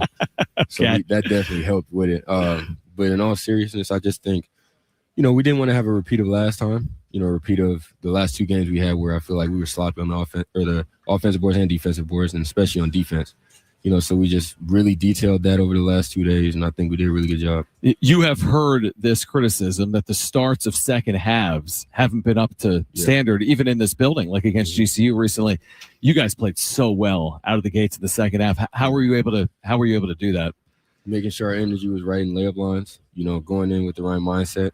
And I think everybody was on the same page. Like, we have to win this game. We wanted first place. So I definitely think our halftime routines definitely will help us, doing the rebound and one more. So, yeah, that was definitely what helped us keep going. You've told me before you stay off social media, but I'm sure a lot of your teammates don't. Like anyone in their 20s or 50s, so many people spend so much time on social media. Is it hard as a player to avoid outside noise and to kind of take it all internal, the 15 of you plus the coaches and everyone part of the program, and point all your energy towards a night like tonight? Yeah. I mean, speaking for myself, no. Yeah. I don't. I don't really care how somebody feels about how I play. I don't care who it is. If you think I suck, that's fine. You know, if you think I'm great, that's cool too. But I never gave somebody's opinion too much weight over my shoulders because I know how I am, you know, and God knows, and that's enough for me. So I definitely think there's times with other players where maybe and I'm not speaking about my team, but players in general. Sure. You know, it's hard, you know, nowadays where people can just have access to you through a phone. It's not like they have to see you at a park or see you at grocery store. Somebody can just send you a message. So I definitely think that could be frustrating. But if I had to give any advice, I would just say to stay off of it. You know, use it, of course, to build your brand, but there's no need, in my opinion, to just be on there looking at what people have to say about you because it doesn't matter. What can you say about this team, this group, what you guys have dealt with, the adversity, overcoming the last 2 games, the GCU home game, going to Fort Collins? What can you say about this group as you guys are pointing out towards the stretch run of 2026? I just think we're tough. You know, to have back-to-back losses when you were really on a win streak, it's tough. You know, we went to GCU the first time, lost. Came back, won a few games, lost again. You know what I mean? So it's tough. But I definitely think that we're a team that, you know, we're not going to give up. You know, we may have times where ball gets stagnant, you know, and maybe our defense is looking a little shaky, but we're always going to figure it out. You know, and I think today was a great testament to that, especially after losing the last 2 games. Getting Magoon and LZ back for the stretch run, what do you think it can mean overall? I mean, everything. We had to play a few games without, you know, 2 of our starters. So, you know, that's all not rough because our team is, you know, deep, but it's different. You know, it's different players, you know, and some can do the same. But, you know, Goon's presence on the defensive end is insane. You know, being able to have a mistake at the top of the key and know that you have rim protection is amazing. You know, and LZ, his playmaking ability along with his scoring ability is great. You know, so having them 2 back is definitely helping us. You remember your true freshman year, and now you watch Tay Simmons, for example, you know, what he's doing in his true freshman year. Yeah. How impressive is this for you to watch? I mean, he's such a ball of energy, and he's making such huge contributions for you guys right now. Yeah. What's it like to watch his play right now? No, it's great. You know, Tay is very different and not in like a bad way. Right. Like I remember my freshman year and some of the stuff that he's doing, I'm not saying I couldn't do, but I didn't do it, you know, more because I just didn't have that mindset, you know, and for Tay to have the mindset of I'm gonna just do the little things, forget my stats, forget everything. I just want to win. To have that mindset as a freshman is elite. You know, it took me, you know, I'd say till I got here to really have that mindset. You know, I think that's also with the people you're around though. And that's no shade at my old school. No doubt. It's just different here, you know, so I definitely think for Tate, like, his development is going to be crazy, especially next year and as he gets older. You know, to see what he's doing now, he helped us win the game. You know, his presence and his energy helped us win the game, honestly.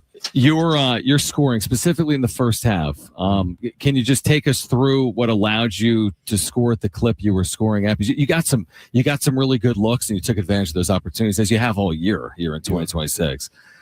I would just say just being extremely aggressive. Yeah. You know, I remember being a freshman and sophomore, junior, and having games where I'm like, dang, why didn't I just take the easy look, you know, and making the game tough. So today I definitely think that I made the game easier for me.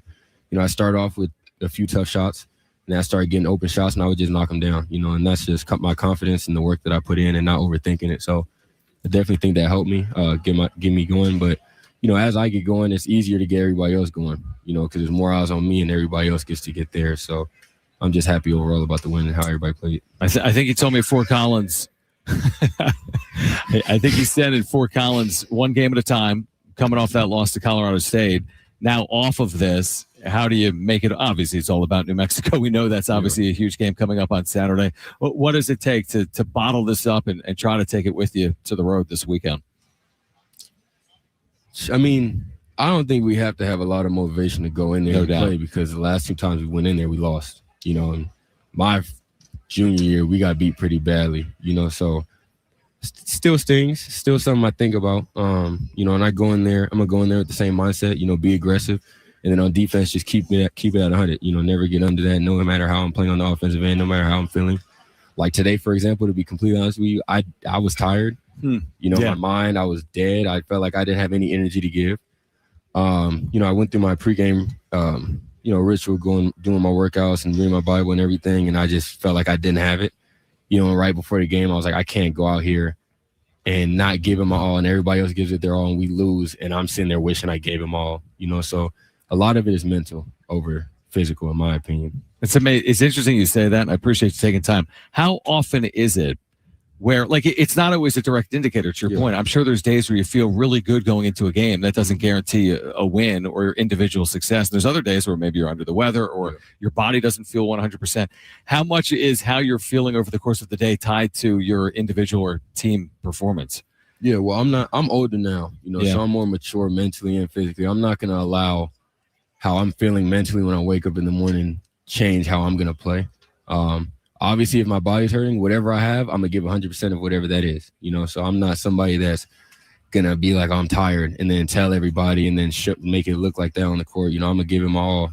And if I have a game where I go 0 for 20 or I go 10 for 13, I'm going to be happy either way because I'm going to give them all, I'm going to give them all on defense and offense. But it definitely happens, but I think that's what makes players better than other players. How willing are you to lock in, especially with your mental, and just keep going? One more before you go. Just playing in a building on a night like tonight, Viejas Arena, you've played here so many times before. What is it like feeding off the energy and the environment and using it to your advantage like you guys did tonight? No, it's great. Like I said, I want to put emphasis on this because I don't want anybody to look over this. Without Tay tonight, I think it would have been a different game, because of his energy.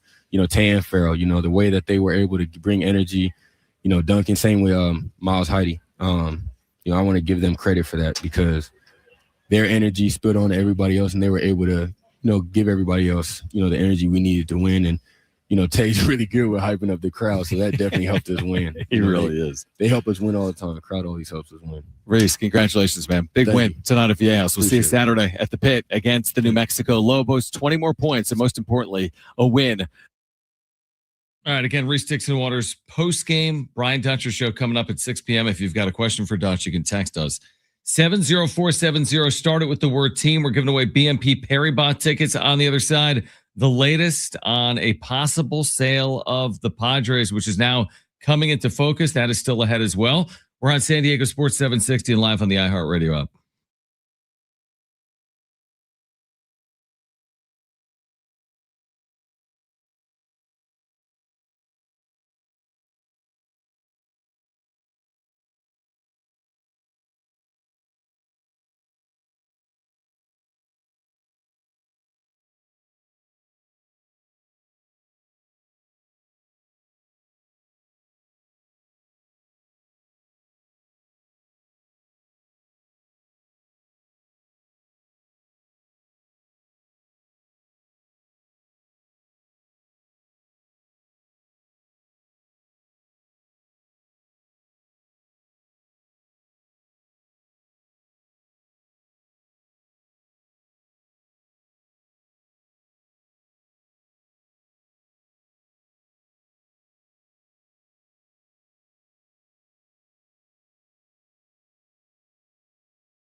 All right, San Diego Sports 760. John Schaefer, Brent Sperry. By the way, STFC back at Snapdragon Stadium Sunday night. They're taking on St. Louis City. Pre-game coverage with Adrian Garcia Marquez, Darren Smith, beginning at 5:30 right here on your home for STFC. San Diego Sports 760. So again, Reese Dixon Waters, you just heard from him last night. After that win over Utah State, and again, now the Aztecs get ready for New Mexico. And the Brian Dutcher show is coming up at 6 p.m. live. Brian Dutcher right here on San Diego Sports 760. And if you've got a question for Dutch, you can text us 70470. Start it with the word team. 70470. Start it with the word team. So we'll get to Brian Dutcher at 6 p.m. Are you reacting to the text line? 858 said, John, about the Aztecs, I'm stupid, you're smart. I was wrong, you were right. You're the best, I'm the worst. You're very good looking, I'm not attractive. And then he puts in parentheses, Happy Gilmore quote, since I know you don't watch movies, LOL. I would have had no idea what you were referencing. Yeah, it's still funny. All right, so thank you, 858. But again, if you have a question for Brian Dutcher tonight, whether it's about the health of the Aztecs, the rotation last night, the upcoming game, the win over Utah State, you can text us 70470. Start your message with the word team. You know, I was kind of proud of them for keeping their composure. You know, the Aztecs, they can get some texts sometimes because they'll technicals. Yes. Yeah, not texts like 70470. Yeah, no, like technical fouls, because you know every once in a while they'll hang on the rim too long, or after a dunk, or you know they might make a basket and then you know stare down somebody and stuff like that. That dude last night for Utah State, I forget his name, the one that the student section wouldn't leave alone the entire game. Carson Templin. That dude was trying to instigate stuff that entire game. And it was almost like he was trying to bait them into losing their cool and doing something stupid. And I'll give him credit. Like at one point, I think it was he pushed Compton in the back, and it looked like Compton was going to get up and do something. And BJ Davis kind of pulled him to the side, and it's just like, no, dude, just chill out, just stop. And they just let it go. But it just seemed like that guy was constantly trying to bait them into.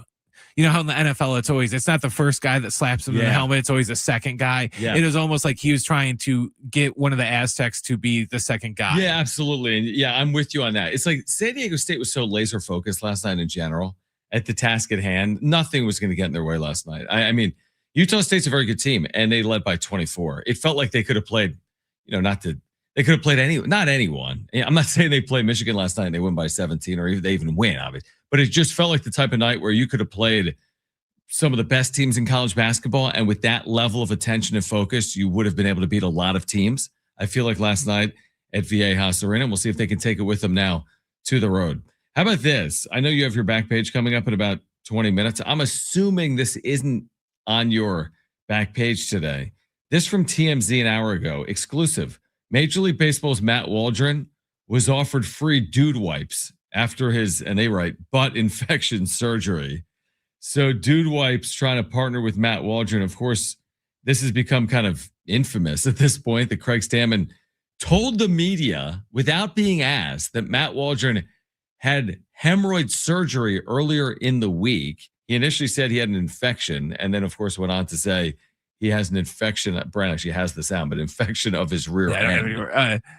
If I'm Waldron, I'm so pissed off right now. This whole thing is a disaster. It was one thing, if it just would have been that little blurb the other day, and it's like, okay, that's kind of embarrassing. You should have probably said that, but it is what it is. It's okay. But now it's like, now you're becoming a joke of, it's like, hey, to me, this is like the equivalent of when Dion was having his issues with incontinence and stuff, and then all of a sudden he's just like, hey, Depends, why don't you guys sponsor my porta-john that I have to put on the sideline because of my bowels? Well, if you can't beat him, join him. If I'm Matt Waldron and I'm dealing with the embarrassment of the last 72 hours, at this point I'm trying to get paid off. Well, I think it'd be a good look for Waldron too, just to kind of show that, look, I'm not gonna I could come out and throw the biggest conniption fit in the world and be like, go, stop sending me this stuff, but if he just comes out and just kind of lets it roll off his back and just kind of takes the joke, I think. What's his players weekend jersey going to say this year? I don't even think they still do that. Remember they used to put the nicknames on the back? Yeah. I don't I don't think we'll have a dude wipes. Well, that's one kind of Roy that won't keep him out of the Hall of Fame. Just ridiculous. By the way, I think Craig Stammen said earlier today he's back in camp. So it was, I don't even know, like this, the way he said it, like it was some surgery. It may have been like a procedure. Like I have no idea, but it was made out to sound like this guy was going to be in the hospital for 15 days. And then here we are. We talked about this story 2 days ago and he's back in camp. Yeah, he wasn't getting his leg amputated. Yeah, like, so, okay. He went to a medical office, saw a doctor, was dealing with something. Again, the way Craig Stammen said it, I mean, it was ridiculous the way that he said it. And now all these brands want to get involved, including Dude Wipes. So we'll see if Matt Waldron signs on. Maybe the Padres will have the Dude Wipes logo. Forget about Fiore. If they're sold to the Fiore founder, maybe they'll have a Dude Wipes patch on their uniform in 2026. So again, spring training, it's like typically you're just counting down the days to opening day. This year we've got the intrigue of a potential sale. We learned today the Fiore founder plus Drew Brees have partnered to put in one of the bids for the Padres. There are 4 other bids, 3 of which we're aware of. And then there's Matt Waldron.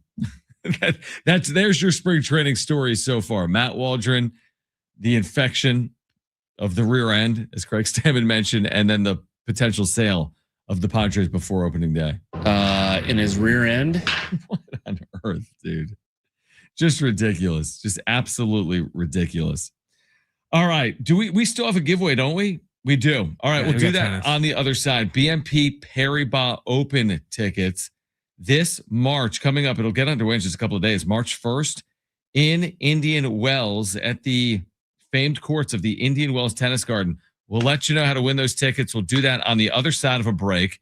Plus, Brent's back page is coming up. Plus, Brian Dutcher will join us live at 6 p.m. The latest on the Aztecs with Dutch coming up at 6 p.m. And again, if you've got a question, you can get it in right now. 70470. Start it with the word team. Again, 70470. Start it with the word team. All right, stay with us. This is San Diego Sports 760. We're live on the iHeartRadio app.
The support is sponsored by Taco Bell. For the third straight year, the Dolphins ranked first overall in the NFL Players Association report cards, according to ESPN. The Vikings finished second, followed by the Commanders. The Steelers, Cardinals, and the Browns, big surprise, were the bottom three. Pittsburgh finished in last place for the first time in the 4-year history of the survey. Tonight at 6 o'clock, it's the Brian Dutcher Coaches Show. John and the Aztec head coach will chat about last night's big win against Utah State and preview Saturday morning's huge game at New Mexico that you can hear right here with pregame coverage with Fletch starting at 10 a.m. And John will have the tip a little after 11 in the morning. Taco Bell's new Luxe Value menu has 10 lavish indulgences, all $3 or less. It's easy to get carried away. Like when you try the new mini taco salad, you might ask, do I need a salad fork? The fork in the bag is fine. Luxe Value menu at participating locations while supplies last. Price and participation vary. Tax extra.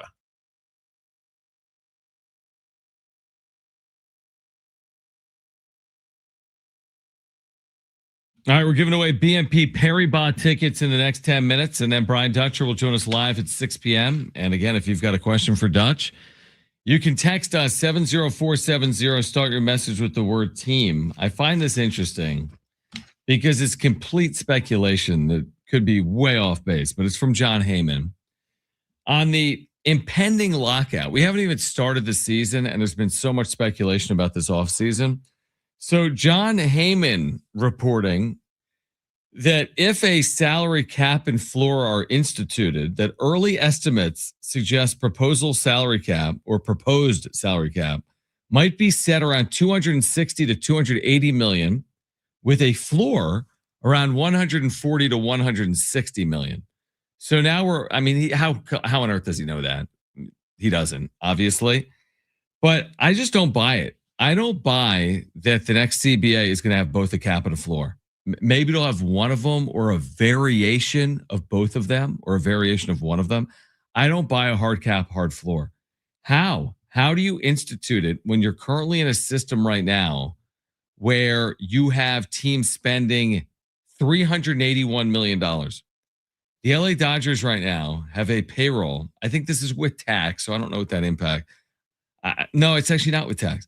The Dodgers have a $381 million payroll that goes up another 126 with tax to 508. And you're telling me that they're going to put a hard cap in of $260 million? No way. There's no world on earth where that's happening without crazy rules that are grandfathered in. It's not just the Dodgers, by the way. Mets are spending 368, Yankees 329, Phillies 311, Toronto 300. Shoot, San Diego's up against that number in the 260s potentially this year. And then this whole 140, 160 floor, well, somebody better call Miami because they're spending $70 million. They're going to double their payroll next year? What was the floor? 140 to 160. Then there is at least 10 teams not doing that, right? Yeah, because let's see. Yeah, the Reds, A's, Brewers, Pirates, Cards, Twins, Rockies, Rays, Nationals, White Sox, Guardians, and Marlins are all under that number. So what we're saying is this. The next CBA is going to result in 10 ownership groups spending a boatload more and 10 other ownership groups cutting spending. No way. How do you agree to that? You're going to have the owners at odds, the players at odds. You know, people always think it's like when you change parties in the White House. You think there's going to be this wholesale fundamental change in the country. Does that happen? You know what I mean? Like you still live your life. You still get up. You bring your kids to school. You pump gas. There's changes. Make no mistake. I mean, it of course matters. I'm not telling you it doesn't matter, but I'm just saying, like, when the election seasons play out every 4 years, specifically with the presidential, it's like everything's going to change. The nation, maybe some of it changes. And same thing right now with this baseball. Like this CBA, remember, everything's going to change because Kyle Tucker signed with the Dodgers. This is the moment in time. The sport will forever be flipped off its axis. And everything we've done for 150 years is about to change this offseason. If that is the case, Brent, if everything actually changes this offseason, then expect to miss games because that's going to take so long to get pushed through. What I think actually happens, to use the political analogy, is oftentimes politically candidates that get elected are actually fairly moderate, but leaning one way. And I think when you bring these two sides into a room, what happens is you get movement one way or the other, but not sweeping movement that benefits the owners a ton or benefits the players a ton. It's one of those players get some of what they're looking for, owners get some of the things that they're looking for, and ultimately an agreement is reached probably, again, somewhere close to the middle. Well, and just like politics, they'll probably say that they're going to do some things, and then once the deal's done, they won't even bring it up again for a discussion of like, oh, really? Did I say that? Oh, I forgot. I didn't know I said that. Yeah, exactly. I mean, so again, it's like there's all this discussion. And there'll be so much talk this year about this lockout. I think at the end of the day, it's a lot like the last lockout and the lockout before that. A lot of what's the right word? Like posturing. Yes, thank you. It's exactly right. Posturing, strong statements. At the end of the day, the two sides are going to meet in a boardroom in Florida and hash it out. And there'll be a lot. There's no world where the players are going to agree to this. There's no way the owners would rather miss a year than agree to what the players are asking for. And you know what I mean? Rob Manfred, strong statement. The sport needs X, Y, and Z. We're not profitable. We're losing money. And then all of a sudden it gets hashed out.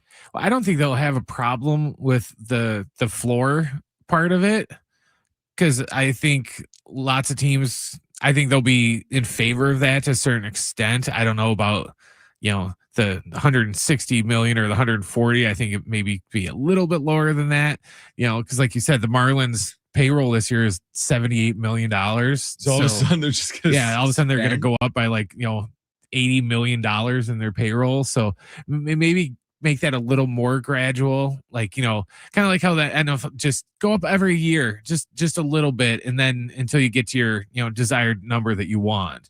Yeah. Like, David on social media, who's a loyal listener at Davey Sports 98, says Miami's absolutely capable of doubling their payroll. That's the MLBPA's whole argument.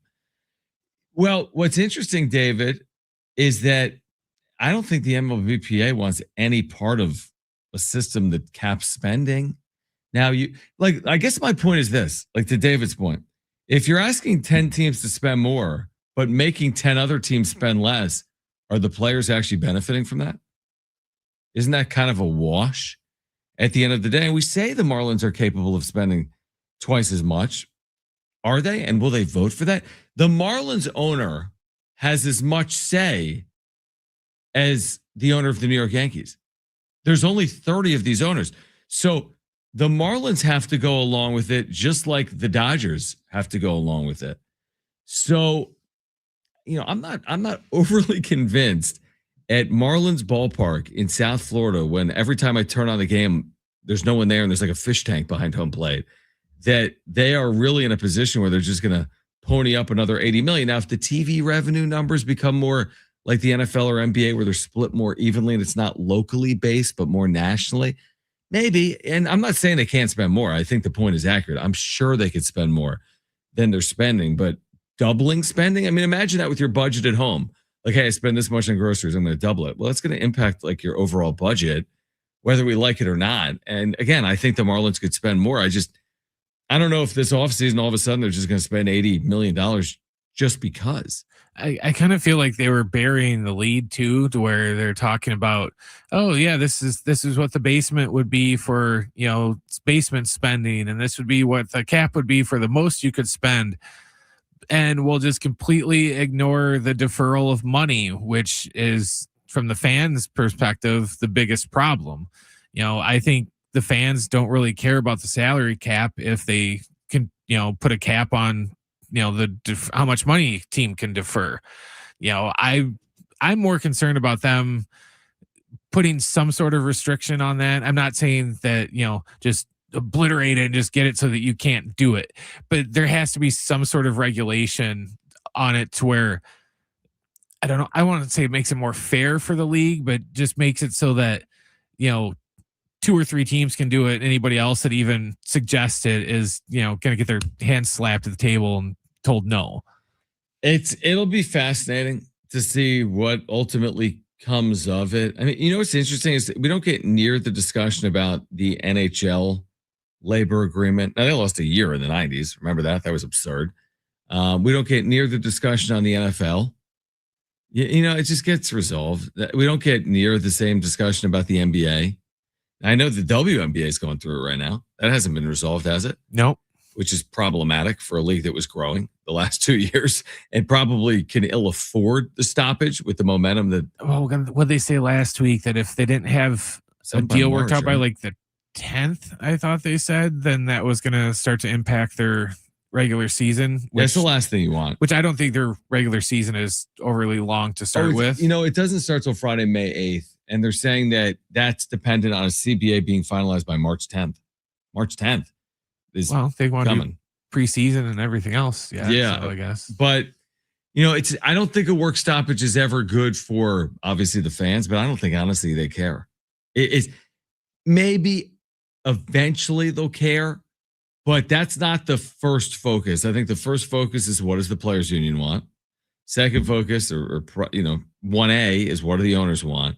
And then the unintended consequences, the impact it has on the fans. Again, I don't think they want to miss 2027, but I also think they want an agreement that works for both sides, regardless of whether, the fans are on board or not. Well, the last time they had a lockout, lots of people, like you said, they didn't really care because it's like, oh, who cares if they locked out yet? The season don't start for another 2 months anyways. Yep. And then, we get to the time where spring training was supposed to start and it's just like, oh, it doesn't matter. It's just spring training. We still got like another 4 weeks. They don't really need spring training. They can just push it back a little bit.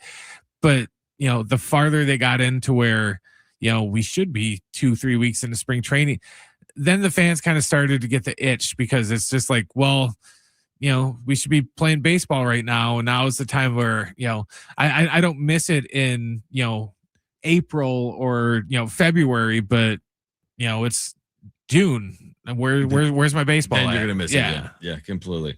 All right, we're going to get to Brent's back page coming up. And then again, Brian Dutcher is going to join us live tonight at 6 p.m. So Dutch will join us if you've got a question for Brian Dutcher, 9th-year head coach of the Aztecs. He's got his team in a virtual tie. It is a tie for first place in the Mountain West. They're tied atop it with Utah State with 3 to play, which is just wild. And then there's New Mexico, which is just 1 game behind San Diego State right now in the loss column. So, and the Aztecs have New Mexico on Saturday. So a lot to get into with Brian Dutcher at 6 p.m. If you've got a question for Dutch, you can text us 70470. Start it with the word team. So Dutch will join us live at 6. We'll get to Brent's back page on the other side right here on San Diego Sports 760. We are live on the iHeartRadio app.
I think tonight is the second to last Brian Dutcher show here of the regular season. We've got next Thursday, which will be a day before senior night against UNLV. And then the week after, the Aztecs will be playing that Thursday in the quarterfinals. They haven't officially locked up a bye. Top 4 seeds or teams get a bye. They're tied for first.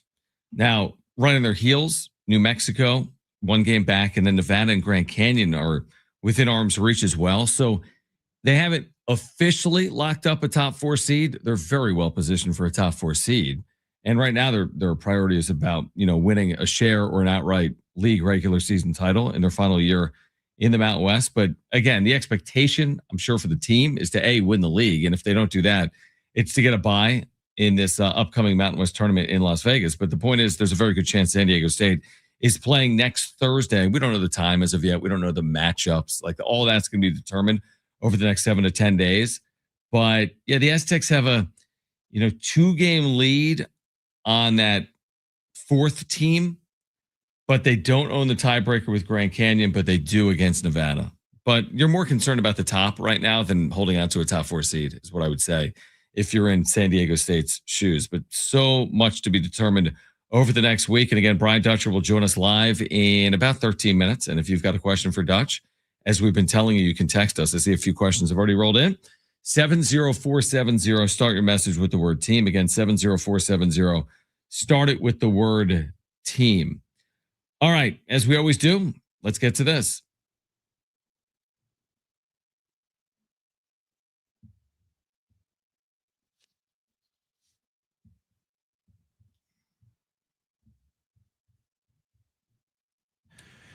Let's see. Well, I got 2 today. Right. We'll start with Netflix is walking away from the bidding war for Warner Brothers, which is going to leave the path open for Paramount to purchase Warner Brothers now. Netflix and Paramount have kind of been fighting for the better part of almost 6 months now on who was going to buy Warner Brothers Discovery. Initially, Paramount put in the bid and they were going to buy it, and then, or it was one of the two put in a bid, and then the other one tried to undercut them and come in afterwards. And so after all this, posturing, and once again, now Netflix walks away and they're just going to let Paramount buy it. So what is this? I'm thinking about it through the lens of like a sports fan. It means nothing for sports. Okay. It doesn't mean a ton. Right? The biggest difference was going to be that if Netflix bought it, they had this big plan. No shocker that, if Warner Brothers released a movie, they normally, their protocol would be it stays in the theater unless it doesn't make any money. It would stay in the theater for, 8 weeks or something like that. And then they'd wait another 2 weeks and then it would go on streaming. Mm-hmm. Netflix pretty much came out and was like, nah, we're not going to do that. If we buy Warner Brothers, we're going to put the movie in the theater for like 2 weeks and then we're going to rush it right to Netflix because we just want people to buy Netflix. We don't actually care if they go to the theaters and watch stuff. So for people like me that actually still like going to the movie theater, right? I think this is good news because I think if Netflix bought it, it was going to be the final nail in movies. And I might do this on tomorrow's back page because there's still stuff coming out. There's a bunch of stuff going on with AMC theaters to where they might be closing down some more locations and they're going to try some new like priority seating thing, which I don't know if I'm going to bitch about it yet because I got to see what they count as, quality seating. If there's seats that I don't sit in anyways, I'm usually one of those dudes that just sits like towards the back row because I don't want to be in with the crowd in case people are talking or doing other stuff. Right. So I kind of just try to isolate myself in my own little area. So if their version of prime tickets is, in the middle of the theater, that's fine because it's not going to bother me. So that might be on tomorrow's once I get more info on it. Okay. But Netflix walked away. So Paramount is going to buy Warner Brothers Discovery. So we'll see how that goes. Okay. Are you an Uncrustables person or is Jones? Yeah, here or there. Okay. Here or there. You're talking about like the peanut butter and jelly, like circular sandwich in a bag. Yes. I'm not against it. It's just it's too expensive. I'm not gonna spend that much money just buy bread. Crust cut off. I'm not 3. But Uncrustables, they made news to was it today or yesterday? It's 2 days ago, where they are making a big change to how you can consume your Uncrustables, because I guess allegedly before you weren't supposed to put them in the fridge. They were supposed to be in the freezer, and then, you know, you would put it in your lunch or whatever, and it would thaw over time. And then by the time lunchtime rolled around, you could eat it. Mm-hmm. Well, they've changed the recipe, but starting this summer, you're going to be able to keep them in the fridge now, not only the freezer. So starting this summer, you'll be able to keep them in the fridge for up to 5 days. Oh, wow. Or you can still keep them in the freezer, but you'll be able to freeze them longer than they were before. So, because I guess for lots of like adults and stuff that are into Uncrustables, their biggest complaint was, if, you know, I just spontaneously wanted a PB&J, I would have to wait for it to thaw because it would be frozen. So but now you can put it in the fridge. Now you just put it in the fridge. So if you just want one, you can just pull it out of the fridge and just go to town. And this coincides, I guess they're debuting 2 higher protein, because, you know, everything needs protein in it these days for some reason. 2 high protein flavors called Up an Apple and Bright Eyed Berry. So if you're a big Uncrustables person and, you know, you hate having to wait for it to thaw so you can eat it, your dreams have been answered. You'll just be able to go crazy this summer. What does it say about us? Listen, I am not a cook. Lazy. Yeah. What does it say that we buy peanut butter and jelly prepackaged? Like, with the crust cut off. Even for me, this is not a hard play. Like, I buy a loaf of bread, I have jelly and peanut butter. I mean, these are not crazy ingredients, and it's not hard. You can put one of these sandwiches together in roughly a minute. Yeah, and I don't know. I haven't had them, so I would just assume that, you know, while you're waiting for it to thaw, wouldn't the bread be soggy? You know, if you have this big frozen thing of peanut butter and jelly, and, you know, encased in this bread football, pretty much. Football. Well, it's not they cut the crust off and then they, fold it and everything. So that's pretty much what it is. It's just sitting there in this like thing, and you think that the bread would get mushy and like wet because it's frozen, and then you're just letting it thaw naturally. You think that it would just kind of be soggy and gross. I mean, I think there's a lot of processed elements to it that allow it not to take on those qualities potentially. Probably even more, which is why you can put it in the fridge now. That is interesting though. Again, Uncrustables, like, there's nothing easier. Oh yeah, no. Than basically eating that or buying that. Yeah, no. It's like the ramen. Ramen, you still have to like put water in. Yeah, and you still have to cook it. You don't even have to cook it. This could not. There's nothing easier. There's really nothing easier. Which again, like you and I feel like are actually like, we're probably similar. I'm not cooking anything.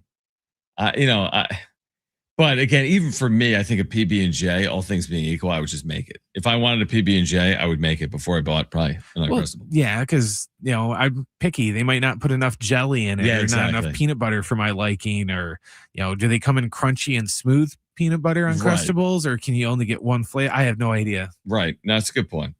All right, there's your back page for today. And again, we do have Brian Dutcher joining us on the other side. So we're here until 7 tonight. And if you've got a question for Dutch, and I see him rolling in, you can text us, 70470.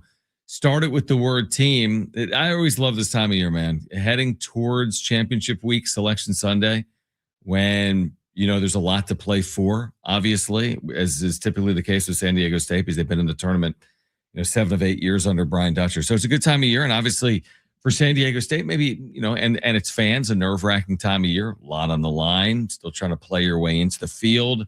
Every game is important. I started the show today by saying, they're all important, right? You shouldn't overreact to any one game, whether it was the loss to Colorado State or the win to Utah State.